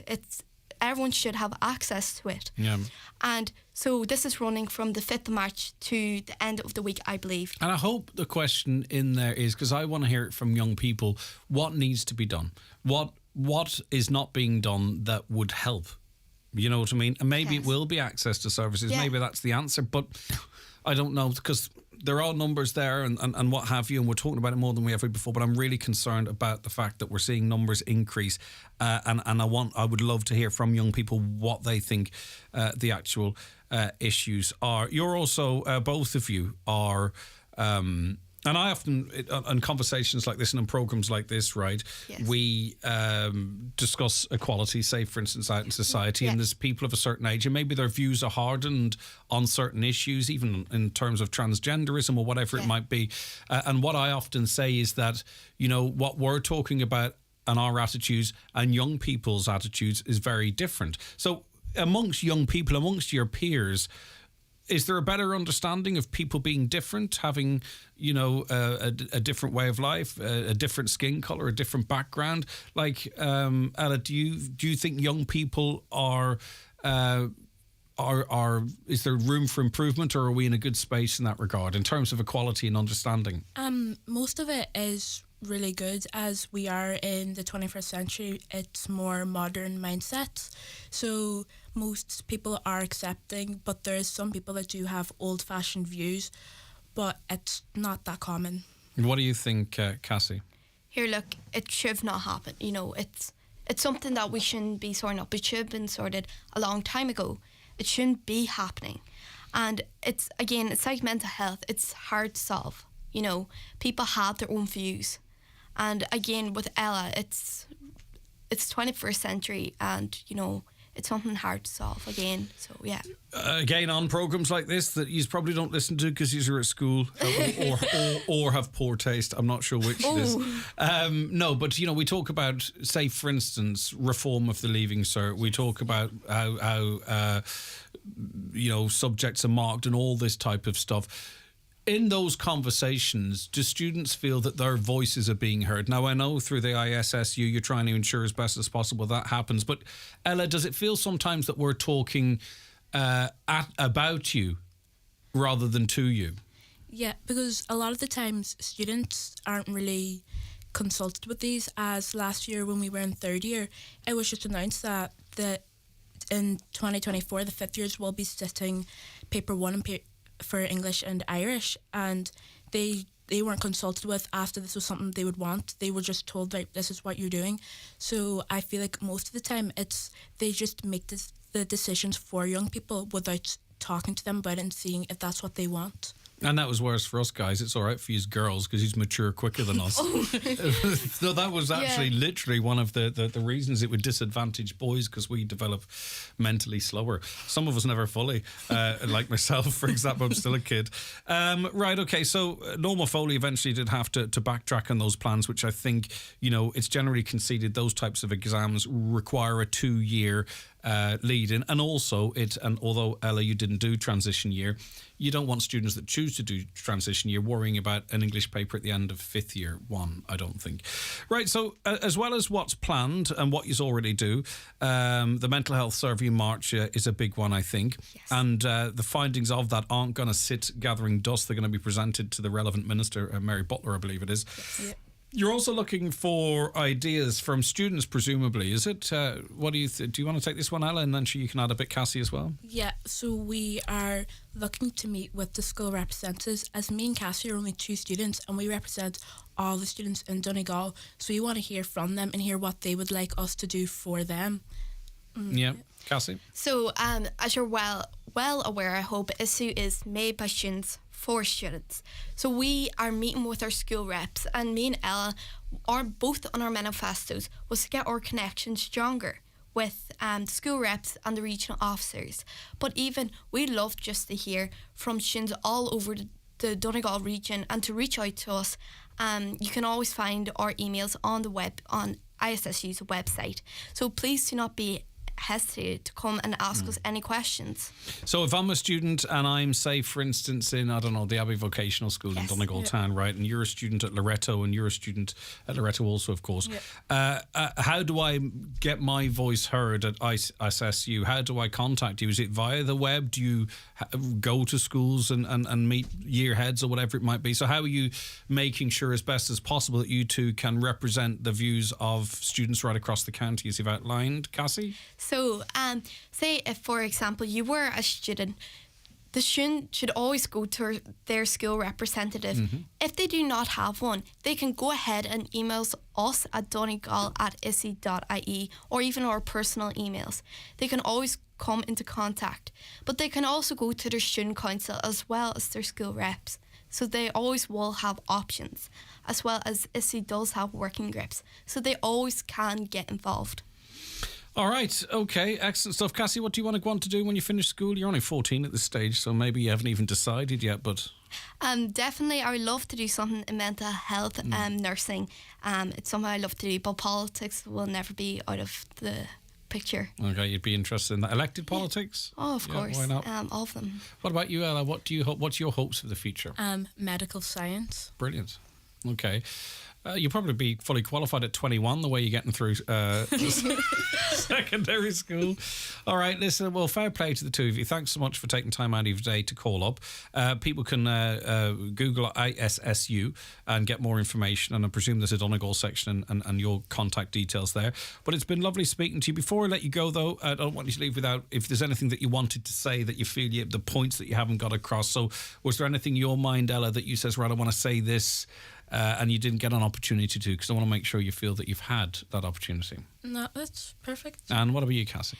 Just never be afraid to get in contact with us. You have a voice and it's important, and it also needs to be heard. That's something I would love to take away. Yeah, definitely. Good note to leave it on. Cassie Lamb, thank you. Thank you. And Ella Oko, thank you both very much. Your school and your families will be very proud of you, I'm sure. The two are Donegal Regional Officers for the Irish Second Level Students' Union, and we appreciate your time today. Thank you. Thank you. There's a gaggle of monsters you'll see around town, in every colour from bright pink to brown. And just like us, they have hopes, dreams and wishes. A new car, new windows, a holiday diving with fishes. They know just where to go for their dreams to come true. The local credit union who can help you out too. For all of your dreams that are big, small or strange, we've got you covered with our Monster Loan range. Monster Loans from the Credit Union. Imagine more. Loans are subject to approval. Terms and conditions apply. If you do not meet the repayments on your loan, your account will go into arrears. This may affect your credit rating, which may limit your ability to access credit in the future. Credit unions in the Republic of Ireland are regulated by the Central Bank of Ireland. Guess what? Larkins of New Mills are offering a 4-course dinner for Mother's Day, which includes starter, main course, dessert with tea or coffee, all for an incredible €23. To book, call today on 074 91 266 97. Early booking is advisable. Let our family look after yours this Mother's Day at Larkins of New Mills. Highland Radio weather updates with Ireland West Airport. Lanzarote is back. Check out our new summer flights to Lanzarote with Ryanair starting March 28th. Ireland West Airport. Don't just take off, take it easy. Right, let's have a look at the weather forecast for today. And I can tell you right now that mainly dry today with sunny spells, well, scattered light showers. The evening will be largely dry. Afternoon temperatures of 7 or 8 degrees with light easterly breezes tonight. Dry with clear spells and just isolated showers. Lowest temperatures -2 to +2 degrees with a touch of frost. Winds will be light in direction. Right, okay. We are joined in... I'm not even going to give her an opportunity to settle herself because she's sat down and we're going to go straight at it. And we're going to say good morning now to Brenda Hegarty, Head of Enterprise in Donegal. Good morning to you. Thanks so much for joining us. Thank you, It's Craig. great to have Delighted to be here. in studio with us. Right, okay. So, talk about your job, or actually talk about Enterprise Donegal, what the work it does. Yeah, well, the local enterprise office is part of Donegal County Council and we receive our funding through Enterprise Ireland. So we're one of 31 local enterprise offices across the country, and we are the first stop shop for anyone planning, starting or growing a business in Donegal. And it's still a case of getting that message out there, isn't it? I think there are people with ideas, or they're currently at something and they feel isolated or alone, and I think every time we have conversations like this, another person realises that there are these types of services that are available to them. So what can you do for people? Yeah, so we offer a wide range of supports, both financial and non-financial supports, to anyone that's thinking of starting a business or maybe in business and would like to grow their business, or maybe they're facing specific challenges. So we offer training, we offer mentoring, we have business advice clinics where there is one-to-one support. We also offer a range of financial support. So maybe if you're in the manufacturing space, you can get startup grants towards the investment in capital or labour or in consultancy. We offer exporting support if you're going into new markets. Trading online is a particularly very popular support, and that's where we help a lot of businesses get online, reach new customers, get new website and develop their interaction online. And I think, obviously we often you didn't, but we often straight go to the money side of it. How important is the advice, maybe the mentoring, or even maybe if I believe I've got a fantastic idea, right, it's going to make an absolute fortune. Sometimes do you just have to give a reality check to sort of say, I know that you think this is this, but, this is our experience or our understanding. I'll probably not phrase that correctly because it would sound like cruel advice, and I know it wouldn't be. But sometimes do people need to bounce ideas off you to say, look, we know of companies that try that, or this maybe might not work. You know what I mean? Maybe just an external voice to assist people in decision making. Yeah, very true. And we're an honest broker, and, we offer that challenge, but in a positive and an engaging way. So we try and work with the client to help them along the process because, it's about customer discovery. It's about knowing what the product is, what problem it is solving, how efficient, how likely somebody is to buy the product once it's brought to market. Is it the right product? Is there refinements needed? Maybe they need some additional technical advice and we can link them in with supports there. Maybe there's patent or trademark. Maybe they've come up with a new invention. So again, we can walk them through that journey. We start your own business programs, and that allows them to explore individually with a mentor in terms of, is this the right business, and give the entrepreneur the right skills to get the best start in their business journey. And I'm kind of picking examples here, but you could be someone who's decided to take a different path in life. Maybe you're in your 40s or 50s, and you're computer literate, but e-commerce, marketing, all that type of stuff, that might be a barrier to you pursuing your ambitions. Again, I presume Enterprise could help in that regard. Of course, because we have the wide range of supports either to upskill you as an entrepreneur in the new skills that you may need, or maybe be able to provide assistance with you seeking in those specific skills that are required. So maybe you need additional marketing support, maybe product development support, that we can engage mentors or consultants with those specialisms that'll help you get the best start in your enterprise journey. Now we're heading towards Local Enterprise Week 2023. What's the theme of this week? The theme this year seems to be come to Donegal and get the work-life balance right. Yeah, and that's definitely a communication message that we are trying to really project in a national stage. But the theme this year is Be Inspired. So it's all about being inspired to start and grow your business in Donegal. So it's from the 6th to the 10th of March, and it's right across the country, but Donegal has one of the best local enterprise weeks. We've 23 events with our partners and the local enterprise offices put on right across the week. So there is something for everybody. And listen, you get your inspiration from everywhere, and we'll talk a bit more about this week. But I think anyone too who's looking to make what might seem like a bold decision in terms of business, to listen to the back catalogue of Business Matters, our Business Matters podcast here in Highland Radio, because there's a theme with all of the people in it.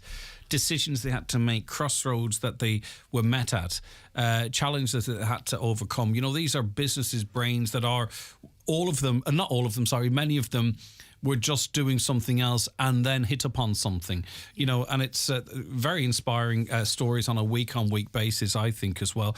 As I say, if you're looking for more inspiration, I certainly would get some from that, although I've concluded listening to these people that I am not a risk taker and I will never achieve anything. But anyway, that's fine.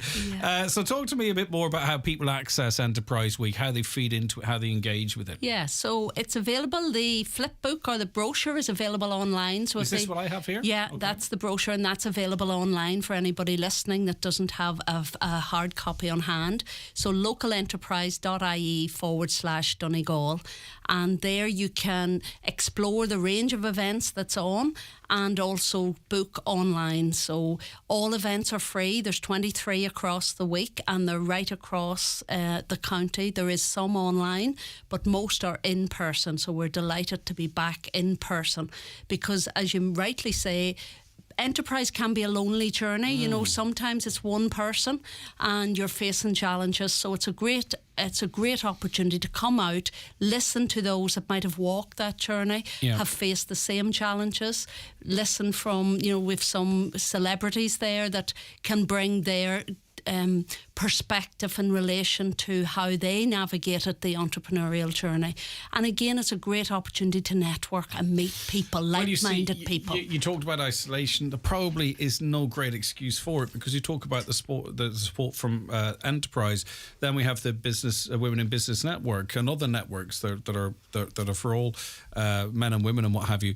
There's lots out the Chamber. We were speaking only yesterday about the Chamber. Again, that is at some point, or whenever it suits a business, that is another form of support.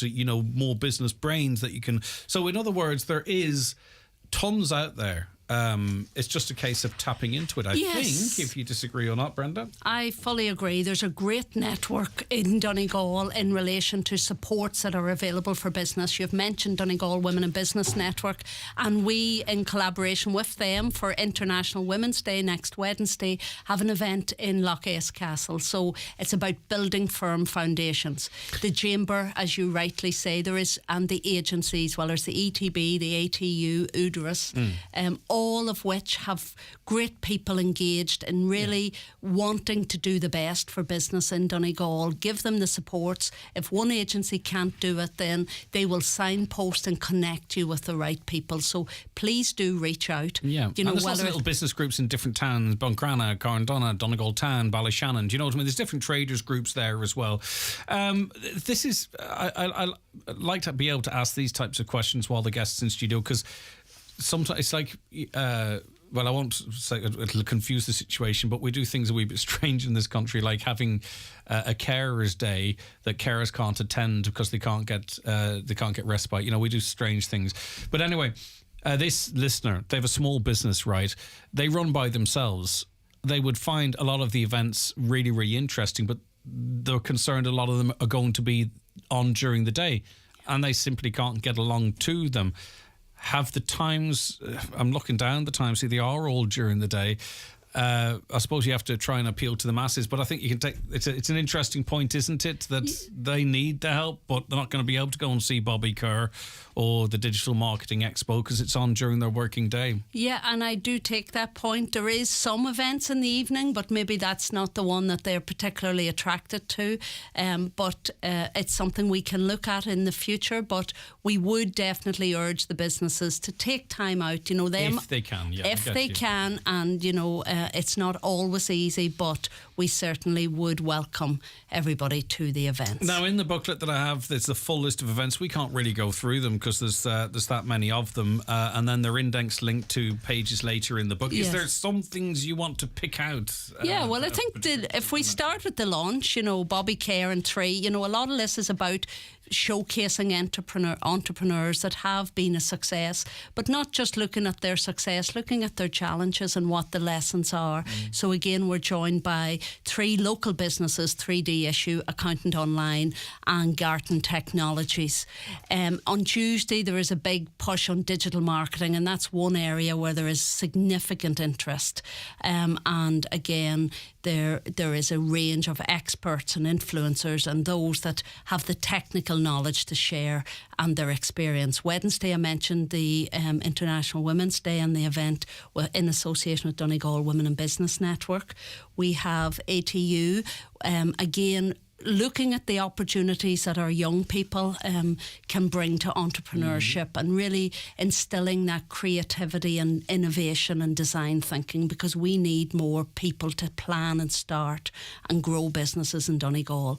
We are not where we should be, and that's a big objective, to try and push the numbers of new starts. And again, ATU, through their enterprise and their student, that's an important area. The digital hubs are looking at the opportunities that the hubs in Donegal are presenting for people to work and start new businesses. We have a lot of tourism events. We have a focus on Donegal Tweed, because it's looking at the opportunities that presents in the county, not just from a business perspective, but also from tourism and I like that kind of stuff, because it's placemaking. kind of recognising our tradition, but also looking to the future. Yeah. All events are free, are they? All events are free, but we ask that everybody book, and there is food provided, so please do. And it's a great opportunity to connect in. And then our closing event, I just draw attention to that. We have 4 sports stars. Enda McNulty, who is a high performance coach, is MC in it. And we have our own Michael Murphy, who's the head of ATU, has just recently retired. Nina Carberry, one of our best jump jockeys, and of course Brent Pope from the world of rugby. And that's a very popular event where we look at leadership and how those leadership lessons from sport can be transferred into local enterprise. So Okay, there's lots there. Where should people go to get all the information we've been talking about here? Get the online version of this brochure that I'm holding here in my greasy mitts. Online version of the Be Inspired Local Enterprise Week brochure is on localenterprise.ie/Donegal. Okay, Brenda, thanks for your time this morning. I really appreciate it. Best of success. I'm sure it's going to be great. And at the very least, a fantastic networking opportunity in attending these events as well, because everyone can do a bit of business over a cup of tea or something as well. All right, Brenda Hegarty, Head of Enterprise Donegal, thanks for your time. Thank you, Greg. Thank you. At On Post, we believe in giving you more power over how you bank. That's why AIB and Bank of Ireland customers can now lodge and withdraw money at any of our 900 post offices across Ireland 6 days a week. That's right, your bank is in your post office for personal and business banking alike, meaning you can bank wherever you live or work. Visit your local post office or onpost.com/everydaybanking. On Post, your money for your world. Allied Irish Banks plc and Bank of Ireland are regulated by the Central Bank of Ireland. At Centra this week we have great offers, like Centra Fresh Arch Round Steak Mince 500 gram only $3.50, Comfort Fabric Conditioner 85 wash 3 litre only €5, and Amé Delamere Sauvignon Viognier only €9. Smart choices, choose Centra. Centra, live every day. Enjoy, call sensibly. Don't know if you know Alice and Pat. Late 40s, couple of kids, been together 17 years. Never married, of course, but that's not a problem. Until something happens, and suddenly words like unmarried, inheritance, and substantial tax bill enter the equation. You never need proper estate planning. Until you do. That's why the experienced team at McElhenney & Associates are here to help. Find us online or call 074 917 5989. McElhenney & Associates Solicitors, Stranola. Watch the show live now on YouTube, Facebook, and at highlandradio.com. Okay, another hour to come in the programme. Stay right where you are. Let's get a news update, though, at 11 o'clock. And we say good morning once again to Michaela Clark. Good morning, Michaela. Thanks, Greg. Good morning. The Transport Minister has again acknowledged the impact the absence of a rail network in Donegal has had on the county. In responding to Deputy Eamon O'Queeve in the Dáil today, Minister Eamon Ryan says the county has suffered for decades because of a lack of infrastructure. A strategic rail review is currently at an advanced stage, but the lack of a functioning executive in Northern Ireland is delaying the publication of it. The Office of the Planning Regulator has raised a number of issues relating to the draft Letterkenny Plan and Local Transport Plan. One of the major concerns raised by the body was that the plan does not provide for an appropriate level of flood risk management. Donegal County Council says the submission is being assessed and considered. The Health Minister has commended the work of emergency services for their response to the fire at Wexford General Hospital yesterday. The majority of the 220 patients have now been evacuated from the hospital, with 41 still on site.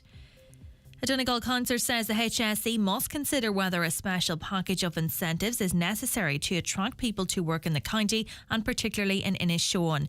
When he asked a series of questions about respite services in North Inishowen at a meeting of the HSE Regional Health Forum, Councillor Albert Doherty was told a new home is ready for one of the residents in Riverwalk House, but it cannot be legally registered until a nurse manager is in place. The Agriculture Minister says the government will consider taxing the two state-owned energy providers if prices don't fall.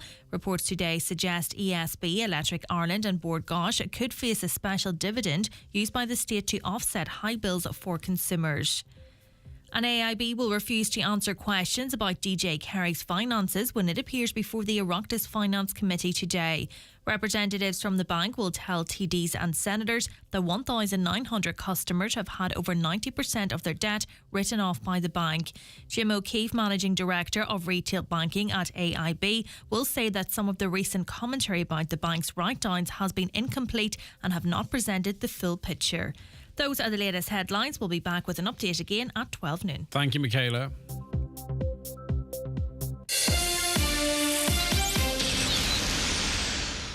It's not just that Sarah can't rely on the rains to come this year. It's not just that the only water left could cost her life. It's not just that she has seen all her crops destroyed and she is struggling to feed her little boy. Like thousands of parents living in regions devastated by drought, Sarah is living in fear, and it's not just. This Lent, your help can make all the difference. Visit trocra.org or call 1-800-408-408. Trocra. Together for a just world. All right, I want to wish a happy birthday to my mum, Eileen McMahon from Trenta today. Lots of love from your favourite daughter, Karen. See you at the weekend. Okay, Karen's the favourite. Any other siblings of Ellen McMahon want to contest that claim? Happy birthday to you. Anne McDermott's in Maherbeg. Happy birthday from Margaret and Joe. They're sending their wishes, good wishes to you from... where is it from? From Burnfoot. Okay. Right, now we're going to head to Wexford now because a major emergency was declared at Wexford General Hospital due to a fire in the hospital. The Wexford Fire Service was notified shortly before 4 p.m. yesterday. They got the fire under control pretty quick. And the Wexford Fire Service had a presence at the hospital overnight as a precaution. And we've heard that on the wider scale of things, the damage is not terribly extensive, but it is incredibly disruptive.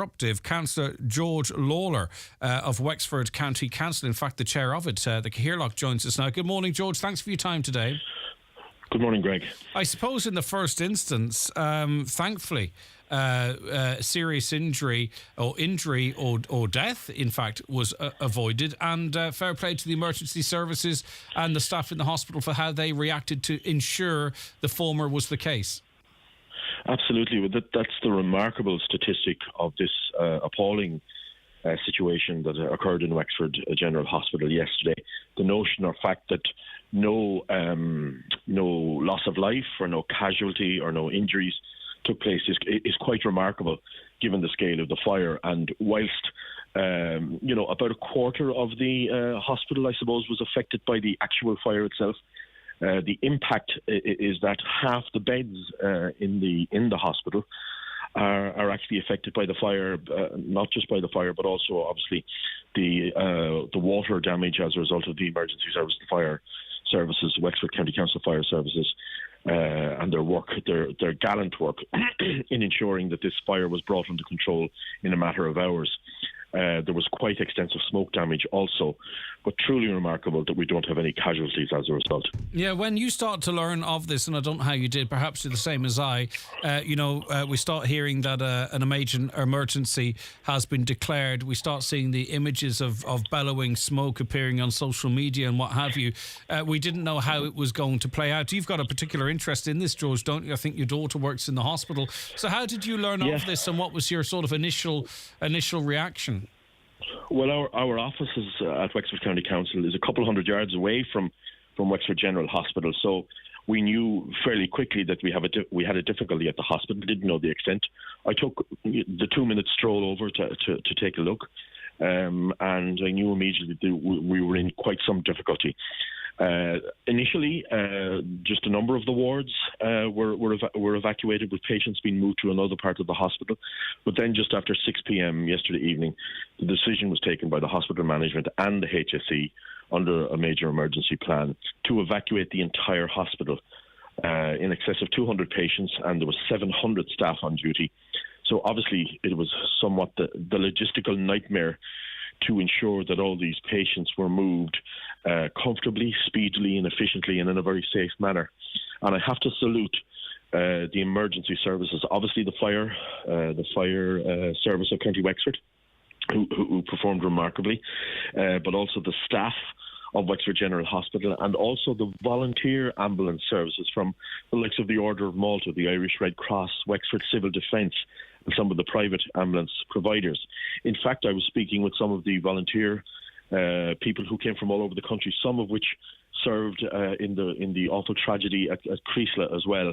So you can imagine the extent of the scale of the operation. Mm-hmm. We had, at one stage in Wexford County Council, because we were in close proximity, we had over 100 ambulances on standby, ready to be tasked, and they were indeed tasked to take the patients to various hospitals around the country. My own daughter ended up travelling, I believe, to Navan. I haven't spoken to her since last night, but she was on duty, on the night duty last night, and was travelling with patients. We had patients sent to Beaumont, St Vincent, Kilkenny, to Waterford, and further beyond. So it was a remarkable logistical nightmare that has seemed to have ran extremely efficiently. Mm-hmm. No reports of any casualty or any incidents. Which is great, and that good news obviously is going to give way now to the reality moving forward, in that Wexford Hospital, like all hospitals, it seems, in the country and those around it, already under significant pressure. Now we've got a vital sort of cog here that has been removed. For how long, we don't know yet. Of course, it's going to be all hands on deck, and the staff like your daughter doing amazing work to maintain patient safety and what have you. But we need to sort of now start to kick on as to when can this vital service be back up and running. That assessment presumably ongoing, and hopefully in the near future will be timelined. Well, that is the immediate difficulty and problem that we have to address. Wexford is quite a large county, a population of about 165,000 people, one of the biggest counties and most populous counties in Leinster. The A&E, the ED service and our hospital are a hugely vital cog, as you've said, in the community of Wexford and indeed beyond, serving up as far as the Wicklow border. Right across the Kilkenny and Waterford border. So it's a hugely important piece of the healthcare jigsaw that we simply cannot do without. So we've already had talks with the Minister for Health, Stephen Donnelly, who has assured us of his support and knows the urgency. But you're correct when you say we now dust ourselves off and get back to ensuring that our services are put back in place as a matter of urgency, because we simply cannot do without it. You have the same pressure on beds as we have here in Donegal. This Absolutely. Has brought back into focus the conversation about plans for an additional 90 beds. Are you encouraged by the soundings from the government? And of course, it's easy to talk. We'll see that they're going to employ measures to try and fast track the provision of these beds. So in other words, that when you bounce back, and you will, in the medium term at the very least, you'll actually return. Obviously, the hospital will open before the new beds are provided, but with extra beds, extra capacity. Well, we already had plans in place for a new 96-bed unit for Wexford General Hospital, and obviously we need all those plans to be expedited alongside the reconstruction and reconfiguring of the service here in Wexford to ensure that what we have, we hold, but also we utilise this situation to ensure that our new 96-bed unit is an absolute must, and no greater need than now. As you know, hospitals right across the country are under tremendous strain, and the last thing they needed was an entire hospital to be effectively closed down to bring more pressure to bear on them. So this hospital has to be got back into use with a huge degree of urgency. And the soundings, and there are only soundings at the minute, but we need to bring pressure to bear to ensure that Wexford General Hospital and the reopening of is an absolute priority. All right, listen, best wishes to you, your daughter as well, of course. She is putting in a shift, I'm sure, looking after her patients. Absolutely. But the rest of the crew there and all the emergency services sending our love down. Thanks very much, George. Appreciate your time. Thanks a million, Greg. All right, that is Councillor George Lawler, who is Cahirloch, Chair of Wexford County Council. Right, okay, going to take a quick break and then going to come back with, I'm going to say comments, but then Caroline will have put someone through, and then I'm going to have to say comments again and comments again a little later. But we will get through the comments and our guests all in the next 48 minutes. Stay where you are. The county's #1 talk show, the 9 till noon show on Highland Radio. Up to €7,000 cash boost for Acres Farmers. For more in your Farmers Journal, here's Paul Mooney. €30 million cash boost for Donegal farmers. We bring you the full county-by-county acres breakdown. All you need to know on the new BizFarm payment system. An exclusive Irish Farmers Journal investigation reveals how beef factories are using an elite group of mega finishers to supply a quarter of the national kill. And a hike in farmer TB levies on the cards. All inside this week's Irish Farmers Journal, on sale now. Join All Folked Up live at the Abbey Hotel, Donegal, this Saturday, the 4th of March. That's All Folked Up live at the Abbey Hotel, Donegal, this Saturday, March the 4th. Tickets available from Eventbrite. Local Enterprise Week is back, and 2023 is all about finding that spark to inspire you to start, grow, or scale your business. Running from Monday the 6th to Friday the 10th of March, Local Enterprise Week is organised by Local Enterprise Office, Donegal. This year's events will stimulate creative thought, motivate action, and encourage you to be brave in business. Booking is essential. To see the lineup of events and speakers and to book, visit localenterprise.ie/Donegal or call 07491 60735. Enjoy the tastiest burger in town for less every Friday at Kelly's Diner, Letterkenny. In the Friday deal, get a renowned Jake's burger with fries and a soft drink for only $12.95. There's great value throughout the menu for breakfast, lunch and dinner, so why not treat yourself or all the family for less at Kelly's award-winning diner, Mountaintop, Letterkenny. Good morning, Stephanie. Thanks for joining us. Good morning, Greg. Thanks for having me on your show this morning. It's important, and we're going to try and get a resolution to this for you ASAP. We're working on it behind the scenes. But for the benefit of the listeners, tell us your mum's predicament she's in. Right, okay. So my mum is 81 years of age. She lives on her own, and a couple of years ago she was diagnosed with a heart condition. She also has mobility issues, and she uses a walking frame. Now, her landline phone and internet has been out of order for the last 2 weeks, and she has no way of contacting family members or emergency services in the event of an emergency. This is her lifeline to the outside world, to her family, as you say, in the event that she needs the emergency services. And I know what this is like with my own father when he didn't have access to the phone for not a dissimilar reason. It was very distressing. Yes. Greg, I came home from work yesterday and my mother was extremely upset. And to be honest, we have to date, first of all, we reported the phone to Vodafone on the 17th of February. On that day, I was assured that because of her medical conditions, the case would be marked as high priority. So to date, she has received 11 texts, the most recent yesterday, and it says, please be patient. We are looking into this and we hope to get it sorted within the next 10 working days. Wow. Which, as you can understand, Greg, that brings us up to the 14th of March, which is nearly a month since I first reported it. Right. And she is presumably afraid to leave the house either in case someone from Vodafone lands to fix the problem. Yes. So she was told that an engineer would call yesterday and she sat in all day and he was a no-show. So, she was extremely frustrated and she just feels... like all the family members here, we all work. So Mum spends a good part of the day on her own.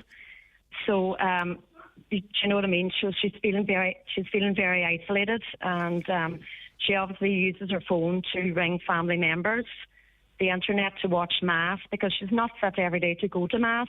So, you know, she uses the phone to watch Mass and to contact family members that are overseas. Yeah, okay. Well, listen, as I say, Stephanie, we are making every efforts that we can to get this resolved as soon as possible, and I hope there's some success. Yeah. Someone within Vodafone needs to take control of this situation, because this is a lady, 81 years of age. She's independent, living on her own, but her phone is her. It's her emergency line if that should be needed, but it's her access to you and the rest of the family. She's sitting in the house waiting on an engineer to arrive. She's been fobbed off with texts. That's the only way I could describe it. And her most recent text yesterday giving a 10-day commitment. Simply not good enough. And we just hope we're going to try and get through to the right person in Vodafone to get this sorted ASAP. 20 years she's been with the company. That's brand loyalty, if I've ever heard of it. So if that should be reason alone, let alone everything else that's going on. And Greg, she also has a sick relative as well. And you know, she uses Messenger to contact this relative, and she hasn't been able to do that, and that's quite upsetting and quite frustrating as well. So I'm hoping, you know, and I'm most grateful for you for giving us this airtime this morning as well. Well, I'll only be happy if we get it sorted, Stephanie. You know what I mean? That's what. Yes. We're not here just to sort of platform it. We want to get it sorted. No, I did get a message. I did get a message from a sales representative that's actually from Vodafone that was on the Moville area yesterday, and he said he will call to see my mother today. But he doesn't fix phones. But he said he would hate to see his parents in a similar situation, so he said he would see what he could do as regards maybe hurrying things on for. Well, between the jigs and the reels, we should get it sorted then ASAP, Stephanie. Listen, thank you. Best wishes to your mum as well. Thanks very much for your time. Thank you very much, Greg. Bye-bye, Thank Stephanie. you. Okay, thank you. All right. As I say, there's a few people working on that now. We hope to bring that to a resolution. Hi, Greg.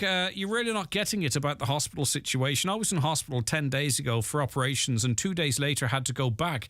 I spent 2 nights on a chair in A&E, then readmitted. I had spent 8 hours in A&E, told 100 waiting to be seen with 4 ambulances outside. The place full of refugees. If we can't look after our own, for God's sakes, why take thousands more people in? I'm a farmer and I've just enough room for what I have in the shed. I'm going to go to the mart and buy more in. That's just calling a spade a spade. Anything happy to big boys in government that would be on a chair 2 nights in A&E with fault because we're putting up with it. Okay, listen, I'm not here to campaign to make you change your mind. That's your experience and I get that, right? But I sat for 12 hours in A&E 4 years ago, 5 years ago. I've been on this show now unbelievably for much longer than I thought, long before the refugees that you talk of were here. And I've heard horror stories all over those years. I'm not saying things haven't been exacerbated. That's why they're saying Donegal is full. Our services can't take any more. But these are not new problems, and I'm really sorry for what you had to go through. If you have more people, it's going to make things more difficult. I imagine that's the case. I get that, okay, and I understand. But we're not disagreeing. I don't think. Greg, could you ask Dorothy if she has any powers of persuasion with the GEA to facilitate older people getting out to matches as they feel able by restoring the cash option at the gate? Again, I don't know. Did we get any response from the council on that? I'm not really quite sure. Not the council, the GEA. I remember the time a €9 meal could save you from getting COVID and not buying children's clothes. Yeah, indeed. I remember slipping in under yellow tape in Dunn's to not steal because I paid for them, for pyjamas for a kid. You know what I mean? That's fine. It was never about protecting you from COVID. It was to discourage you from going out at all in the first place. But anyway, there's a look back ongoing now too, isn't there? Hi, Greg. I agree with most of what you say. But really, let's not kid ourselves. The money may be coming from Europe. Well, it's not. In fairness, we're budgeted. Some of it is, but we're budgeting most of it here. But who's going to end up paying for it? Plus, I sincerely believe anyone who arrived here who lost their paperwork between getting off the airplane and customs officers should be sent back on the plane they arrived. I get that. I think there's a general consensus that there's something is amiss there. Listen, most of the money now is coming from the Exchequer, not from Europe. But yeah, okay, I appreciate your point. Right, some of you have been sending in some nice comments about your customer experiences. And I'll get to those separately to this, all right? But I want to introduce our next guest, who is Julie Gorman. Hiya, Julie. Lovely Hiya, to see Craig. you. Thank you so much for calling. And how are you keeping? Thank you. I'm doing great. How are you feeling? Amazing. Like Brilliant. a new woman. Okay. Yeah, a new woman. So, Yeah. this is all down to weight loss for you. Weight isn't loss, it? yeah. Okay, Yeah. talk to us about your situation. Are you happy to talk about weights? Oh, yeah. Actual Yeah, weights? yeah. Not everyone is, but you're Yeah. okay to do that. Right, so what weight were you? How was it impacting your life? Why did you want to change things? At my heaviest last January, I was 18.2, Okay. which was way too heavy for me. How was that affecting your life? I was miserable. Yeah. I never really spoke to anybody about this. You know, nobody really knew how I felt, but Yeah. I thought about it from I first woke in the morning. It was my last thought at night. I just felt horrible. And would people around you have realised that you felt like that, or did I you don't put a sunny know. side out? No, I'm fairly always happy and smiling, so they probably didn't realise, but I was miserable. You But know? when you were on your own, Yeah, it was always there in your head. You think, well, I thought, you know, do people look at me and think, God, she's so heavy? You know? Yeah, of course. And did they have a bad opinion on you because you were so heavy? You know, things like that. And those same stupid thoughts stuff keep that running people, around in your head people all the wouldn't be time. thinking that, you know. Physically, how was things? I wasn't too bad. I would have been going to the gym. You know, I always lost weight, put it back on. I couldn't sustain it. I couldn't keep the weight off. So I loved going to the gym. I still would have been fit even when I was heavy. People were always surprised by how much I could do. You know. Yeah. So you had a good strength, good cardiovascular. Good. Yeah, definitely. I would have spent a lot of time in G8 fitness. Where I gained a lot of experience, and I still carry that experience, whether it's nutrition or from, you know, I would have lifted weights with them mainly was my thing. So I can still carry that now. I can go to the gym. I don't go as often as I would like to go. You go more than me. Yeah. I'd love to get into a routine like that. So, would you say that your weight yo-yoed then? Is that My weight and what yo-yoed, was, yeah. Again, anything I ask, it's only what you're comfortable answering, Julie. But then, what was the reason for your weight gain? Like, is it what you were consuming versus your exercise? When I was younger, I was never heavy. I think once I had children, I gave up smoking, and I was a stay-at-home mum. My diet was just terrible. Perfect storm, really, wasn't it? With everything that's going on. Yeah.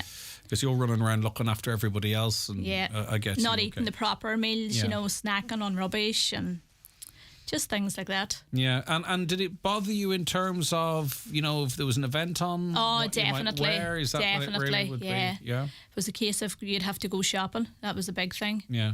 And I could never go shopping for what I wanted. It was what fitted me, Yeah. what would hide my weight. Yeah, so in every element of your life, it's always there then. It kind of Always everything's there. framed through this Everything, prism yeah, of how you yeah. feel about yourself. And I tried for years, you know, this going down the route for the surgery was a huge ordeal for me. Because you're not good with needles, and I'm no using good that. with nothing. I'm using that as a Yeah. sort of a catch-all. I'm a real bad patient. Right, okay. You'd avoid the I- GP like the plague. Avoided the GP. Even with my pregnancies, they had to ring me to come on and get bloods. I would have avoided it. Well, we're more Anything- similar than that yeah. in that way than our gym going. Anything to do with the hospital at all. I'll never forget, you know, walking down to theatre that day. Like I was Well, let's ready not to get turn. there yet. Let's see how you Yeah. got there, because I want to know what was the tipping point for you? Like, because I presume you were starting to Google all types of options, Yeah. different, stuff you could consume, blah. Then eventually you're going to start hitting on, and you maybe heard interviews or read something about TikTok. the TikTok or the gastric band or whatever. Yeah. So at what point did you sort of get into your head, right, okay, I may be now prepared to go down Yeah. the surgery route? Me and my friend actually at work, a colleague at work, Deirdre, was talking about it. A sister, I think it was a sister of hers or something, maybe someone was discussing doing it, and I thought maybe that's an option for me, you know. I thought maybe this is something I should look into. And then of course you go on TikTok and you start looking at these videos, and then that's all was in my feed then, because I had researched of course, it. Yeah. And this is the dramatic transformations, is Yeah. it? Okay. Oh, huge. People that have gone to Turkey and had people much heavier than your 18 stone, I Yes, imagine, oh, isn't it? definitely, yeah. So I spoke with my GP, and my GP recommended Dr. Bodner and Letterkenny. Was your GP content that you were a candidate for this? Oh, yes. You Yeah. had to be a certain weight, and I think possibly a certain BMI. And I just spoke to her about my worries and my concerns, you know, the fear of going under the knife. And she said, like, strokes and heart attacks run in my father's side, you know. So, as she said, the positives outweigh the negatives. There are negatives, but we have to look at what's best for you. So you were referred then to whom? I was referred up to Dr. Bodner. I know he has been on here. I listened to him on here before. And she said he was one of the best, if not the best. I knew then that he was the man for me. Yeah. Like, going to Turkey was never an option for me. No, and he's I was spoken too about scared, that because often he ends up... Now, I'm not saying it's not fair play to people for doing it. You Yeah. know, it takes a lot of courage to go out to another country to But do it's that. the aftercare. The and stuff. aftercare. I have him here now, and he's just a phone call away. Right, so after your GP, then your referral, he's saying, right, this could work really well I for went you. to him initially. I thought I was going to get a sleeve, but he spoke to me about my diet, what my eating pattern was, and he recommended the bypass. I had to then go and consult with a psychiatrist. So there was a procedure to follow. It wasn't just a case of, you know. Yeah, so now the bypass, what actually happens in through the bypass? The bypass is where they close off. I probably not explained it as well as he could. They close off my old stomach, and he created me a new pouch, probably about the size of the palm of my hand, and he reattached all my intestines and my bowel to this new stomach, which is amazing. So for someone who's not really a big fan of the white coat, that's a horrific conversation to hear. It really but was. It was coupled with the reassurance of what this would mean to you as well, of course. I knew there was a good ending. Yeah, you know, exactly. and how it would make me feel. So you went through the evaluation to make sure that, you know, this was the right thing for you and all that type of stuff. How long then after, did you do this publicly or privately? Do you mind me asking Privately. that? Okay, right. Privately, So it's going to be a little bit quicker. So then how soon after? It was about a year because of COVID. I probably would have got in quicker, but because of COVID, he wasn't getting as much access to theatre because of COVID. Of course, yeah. And on the day of the operation then, or in the lead up to it, was it excitement, fear? No, mixture? it was fear. I told fear. told Right, okay. hardly anybody. Yeah. I was afraid I would back out. You know, I was afraid this day will come and I'm going to cancel. I'll not go. So I was like, I'm telling nobody. And my brother has a priest in the family, Father Stephen. I didn't even tell him. But at 7, I think it was around 7 o'clock that morning when I was sitting there prep for theatre, I was like, I'm texting Father Stephen to pray for me. You know, I was so scared. Talk about internalising things. I was scared. I was so scared. I think he'd have been my first port of call. Yeah, I know. But you faced your fears. Faced my fears, you were, even I would say, as you were approaching theatre, I was ready ready to do turn the UE. and run. Yeah. The nurses that did my pre-op, like, I have a clean bill of health. I wasn't on any medication. I had nothing wrong with me. I was a perfect candidate. They couldn't get over, like, they were like, you're the perfect patient. Like, you don't take this, you don't take this. So we're going over this paperwork. And then I seen her coming with this trolley. And I says, are you coming to do bloods? She says, I am, yeah. I said, oh, I might faint. She says, I knew you were too good to be true. But I didn't anyway, faint. you didn't. No. You didn't. And you went in, when you come out of surgery, how long were you in surgery I for? was in surgery for 4 hours. Okay. And recovery for about 4 hours. Right, okay. So then when you awoke, obviously a bit sore. I actually wasn't too bad. Right. Amazing. I don't know how I wasn't as sore as I was. I wasn't too bad. And is it a significant, do they have to, I don't know how to phrase this without upsetting anyone, is it done through a small incision? Is it quite six puncture wounds. Okay. So I watched the video, of course, before I went on of how it was You're done. a sucker for punishment, Yeah. I'll tell you that for nothing. But anyway, you still went ahead with it. Yeah.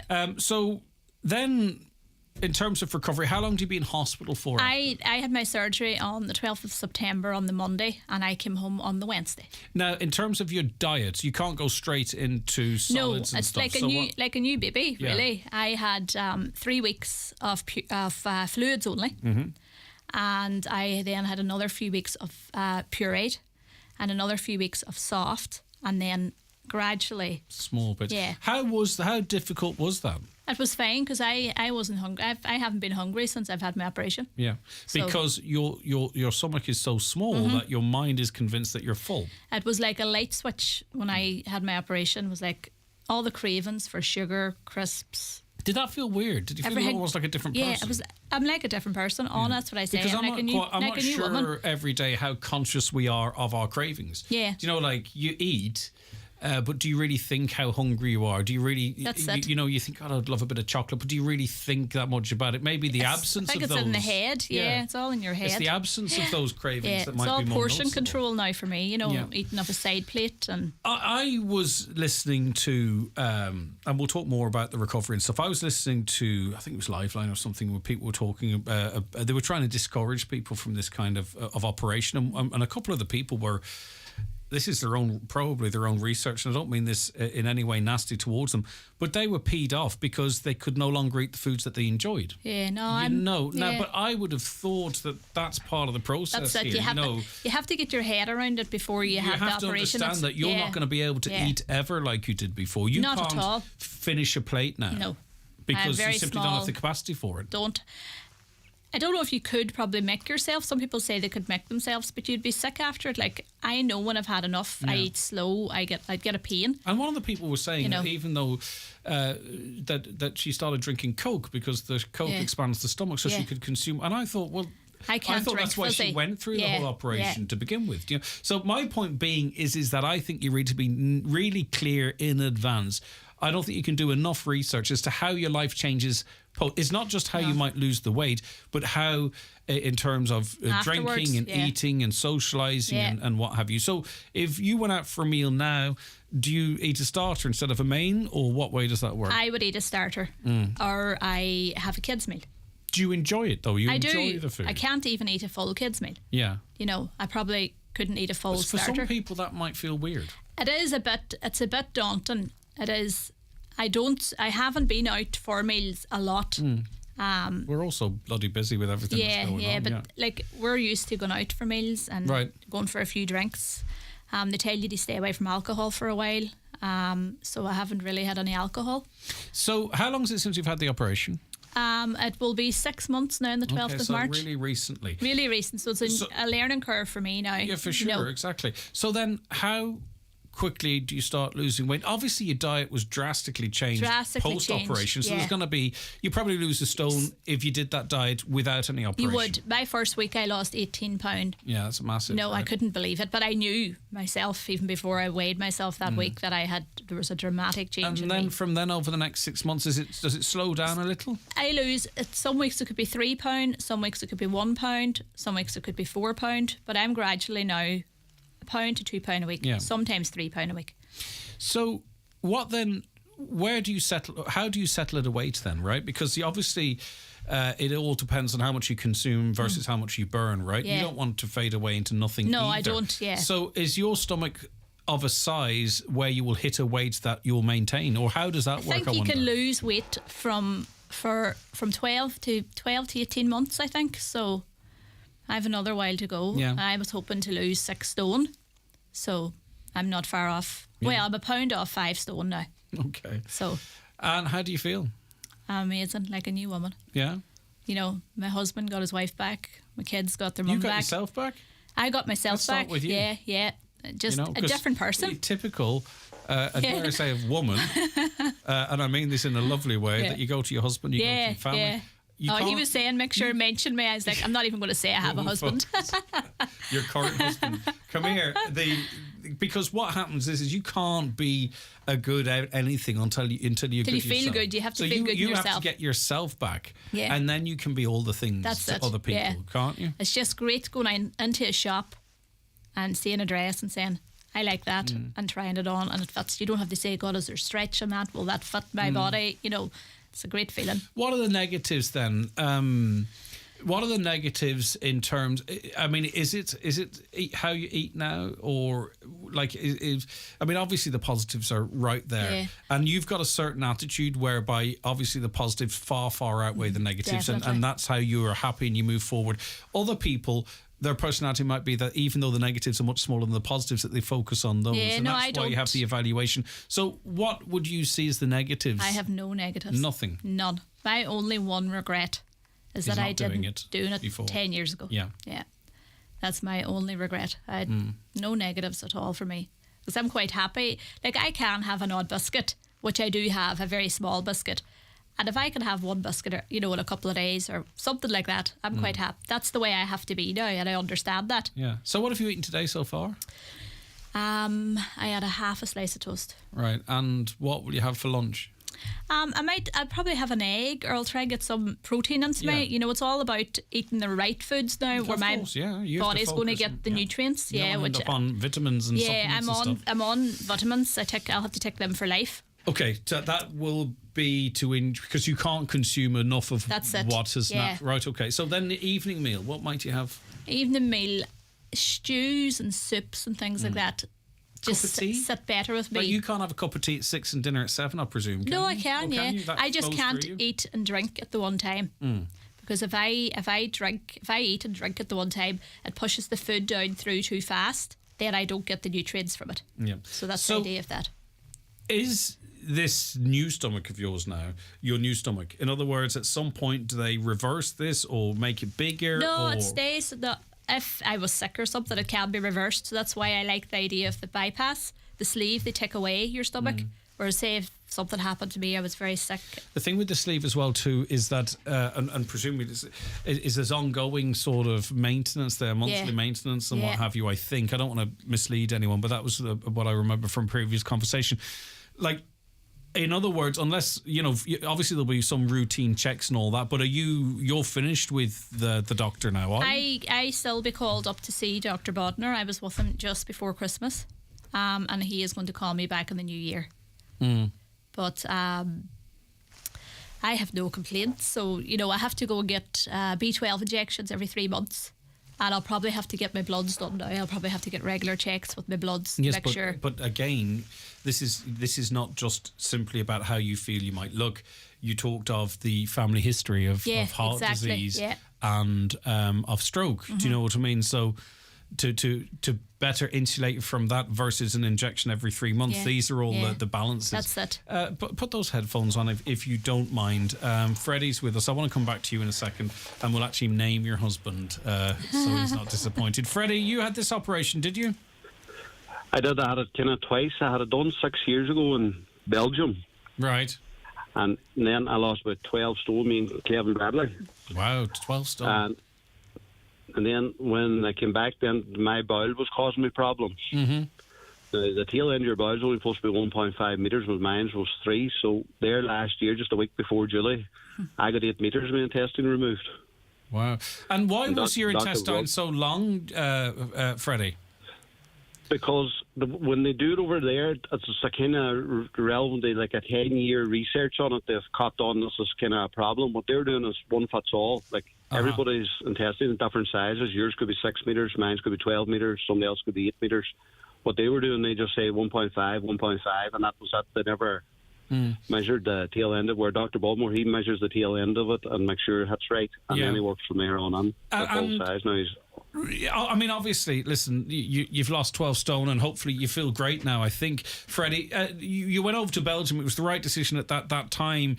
Do you wish you had got it done locally, or was that not an option for you, or what's your feelings about travelling to get this done? I already went to Galway to get it done, and the Galway, I was nothing but loopholes from start to finish. Like they wanted me to go on a milk diet for 6 months, to travel every second week to get weighed, just to get weighed. And was that in the public system, or were you prepared to go private at that point? No, it was private. Right, okay. Like I was over 28 stone. My word. And my wife just died and all, and I had a good mommy and daddy, so it was, she died with suicide, so it was tight going, so I had to do something then at that stage, so that's why I went to Belgium. Kevin Bradley went first. You had to move things along, didn't you? Wow, life really smacked you in the face there. There was a real reality check that you had to get yourself in order as well as everything else. Yeah, but that Dr. Bummer's unreal in there, Kenny General Hospital. Yeah. Freddie, how are you now? I'm good. Okay, well done. And you feel good. You've had that second operation. And how do you find your diet and eating and stuff, Freddie? Believe it or not, I can eat not too bad. Maybe eat too much. Yeah, all right. Well, too much. Yes. But you've been able to, for the most part, maintain the sort of the loss of the, what should we call it, dangerous weight that you were carrying? Yep, I did put on a couple of 2 or 3 stone again, but that was kind of my own fault, more or less, trying sampling different foods, and then I kind of liked them where I should have just stayed away from them. You know, I kind of way. Yeah. It does require a bit of discipline as well. Listen, Freddie, fair play to you. You're an amazing man for everything that you've done, and not just for yourself, but your family as well. So well done to you, and thanks so much. And I hope continued good health and happiness for you, Freddie. And I mean that from the bottom of my heart. And I'd like to congratulate Julie there. She's doing her, I was speaking to her a couple of weeks ago there, and she's doing marvellous. Isn't she? Brilliant, fair play to her. Yeah, indeed. All right. Waltzed into the studio, she did. Take care, Freddie. All right. No bother. Bye. Okay. Good man, Freddie. All right. It's amazing what we have to go through at times, isn't it? It is, yeah. Does that milk diet stuff resonate Never heard with of it. you? No, I don't know never what the heard story of it. was there. Maybe it was because of his size. Maybe, possibly, another human yeah. on top of you at 18 stone. Yeah. Right, you're happy now? Very. What's the husband's name? Sammy. He feels like he has a new wife. How lucky is he? Is he getting much sleep? No, I'm only joking. Put your headphones back on, and less of that chat, Julie and Sammy. Behave yourselves. Right, Marie, how are you getting on? Good morning to you. Good morning, Greg. How are you? I'm doing fantastic, Marie. Good. I was up with you there about 2, maybe 3 years ago. I was in the studio. I remember. I have 10 stone off, and Amazing. I couldn't recommend Dr. Botner. He's a mighty man. He is definitely. He's changed my life. Yeah, and I think too, what's important about the language he uses is that he talks of obesity as a disease. It is. You know, a disease like other diseases that we have, rather than it being you like your food, you spoil yourself, you can't say no. He recognises, and he wants the medical fraternity to recognise this as the disease that it is, Marie. And you went in for treatment of your disease. Yes. I had diabetes as well. I was insulin dependent, and now I'm on tablets. And how are you feeling? Great, like a new woman. Don't tell Sammy.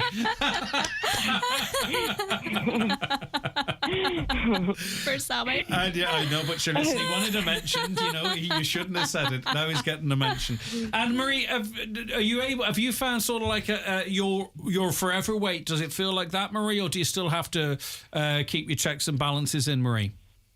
Oh, you have to keep your checks and balances in. My weight would go up and down there at times, maybe a few pound on, a few pound off. Yeah. You know, it's I've on and off. It's just not steady. But it's easier for you to control. It doesn't. You don't feel it's going to run away on you.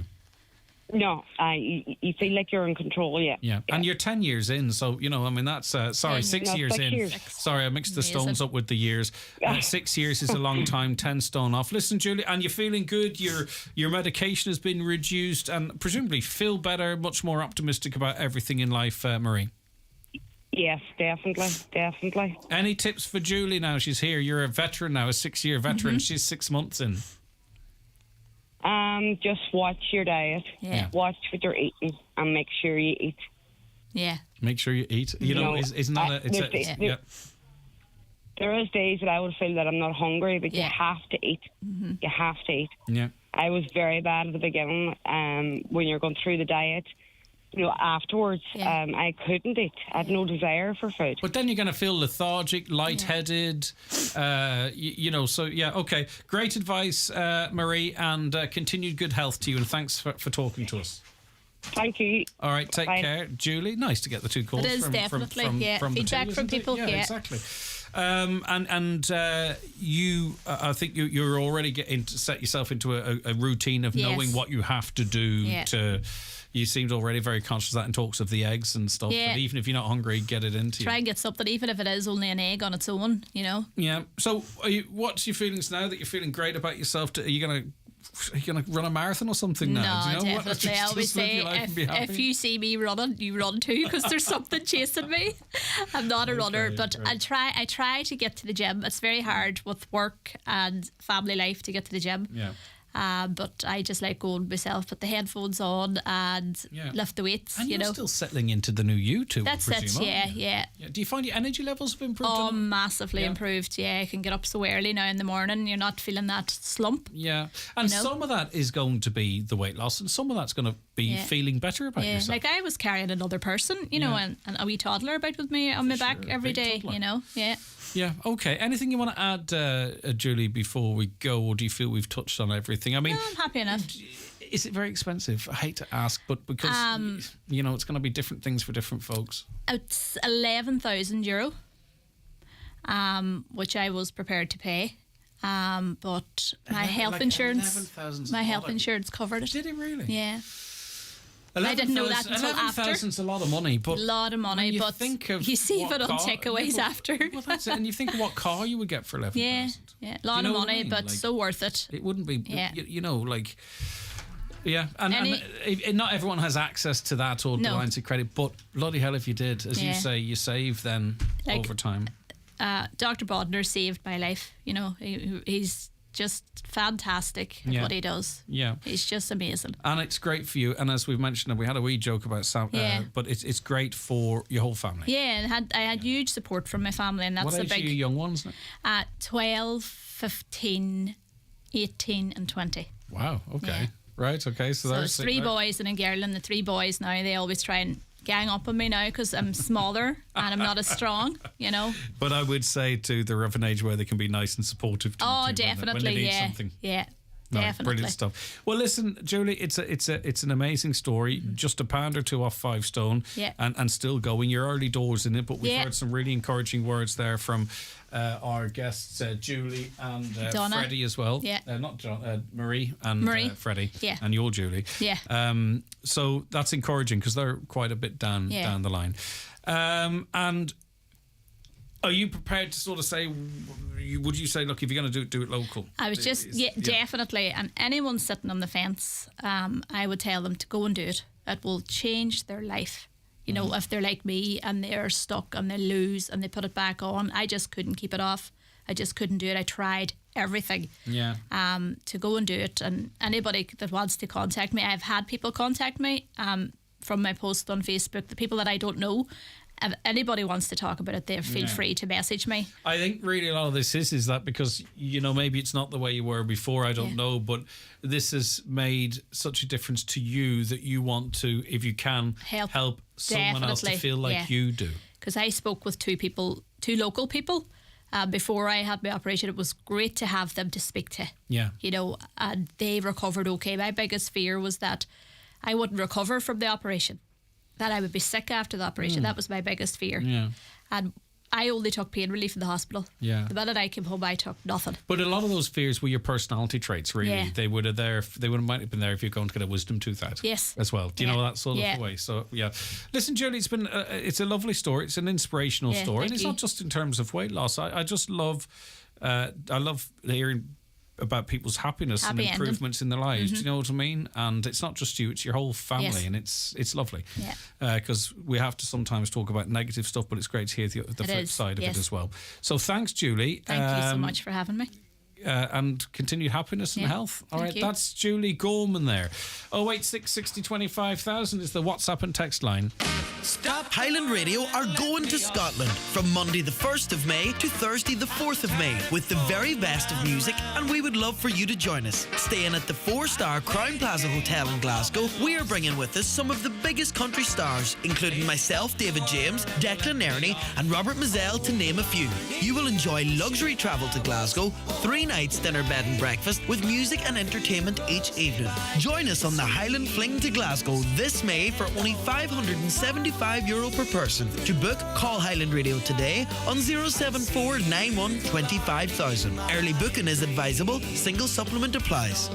ATU Donegal's Open Day takes place on Saturday 4th of March from 10 a.m. to 2 p.m. on the Letterkenny campus. If you're a Leaving Certificate student, a mature student, a parent or guardian, thinking on a postgraduate degree, or interested in upskilling or reskilling, then come along and discover all that ATU has to offer. Special guest on the day, Donncha O'Mahony, will give a talk on Leaving Certificate guidance and study tips. Bring the family along and enjoy fun, games, music and a complimentary burger bar on the day. Saturday, 4th of March. Don't miss it. See ATU Donegal socials to register. If you're getting married, the in-house design team at BizPrint can get all your wedding stationery and signage needs customised to your requirements. Just visit weddinginvites.ie or call BizPrint at Port Road, Letterkenny on 9177955. New football boots for the season ahead at Brian McCormick Sports. Classic triple black boots in soft ground. Adidas Predator accuracy with improved texture across the strike zone in classic soft ground sole unit. Try the classic Puma King Top SG with a sleek soft leather in classic 6-stud for extra grip. Get back to training with all your essentials, shorts, socks, gum shield and kit bag. Brian McCormick Sports, Main Street, Letterkenny. Click bmcsports.ie. Breedon's Furniture, Cooley-Maville. With over 40 years of experience in furniture and floor coverings, they've got Irish-made furniture, suites, beds, mattresses, dining, flooring, slide robes and occasional furniture. Great prices and large selection now available at Breedon's Home Furnitures, Cooley-Maville. Dunstore's Double Savers gives you lots of ways to shrink your bill. Save in the aisles with half price on a range of tasty high-fibre breakfast cereals, like Kellogg's Bran Flakes and Fruit and Fibre. Comfort Fabric Conditioner Ultimate Care range is now half price too. And stock up on soft drinks. 12 can packs of Pepsi Max and 7-Up are now just €6 each. Then save again at the till with our 10 or 50 grocery vouchers. Shrink your bill with Double Savers. Dunnes Stores. Always better value. Terms and conditions apply. Voucher can be used to next grocery shop with €50 or more. Derry Strabane Enterprise Week is back Monday 6th to Friday 10th of March. Gain practical solutions to support business startup, growth and innovation with key industry leaders. Take part in panel discussions and networking with a free programme of events. Full details at derrystrabane.com/Enterprise Week. Choose life. Choose fun. Choose not sitting at home getting bored. Choose something better. Something really fun. Choose Fundamania. Coming to the Brunswick Movie Bowl from March 3rd. Choose regular, junior or family wristbands and enjoy some of Europe's top thrill rides. Choose fun for all ages. A legendary Fundamania event, 3rd to 19th March. For details, see fundamania.co.uk. Highland Radio weather updates with Ireland West Airport. Thinking of a sun holiday this summer with the family? Fly to Alicante, Malaga, Faro, Lanzarote, Mallorca and Milan with Ryanair. Ireland West Airport. Don't just take off, take it easy. So continuing mainly dry today with sunny spells and well scattered light showers. The evening will be largely dry. Afternoon temperatures 7 or 8 degrees with light easterly breezes. Tonight will be dry. There'll be clear spells, just isolated showers. Lowest temperatures of -1 to +2 degrees with a touch of frost. Winds will be light and variable in direction. Shall I quickly run through tomorrow?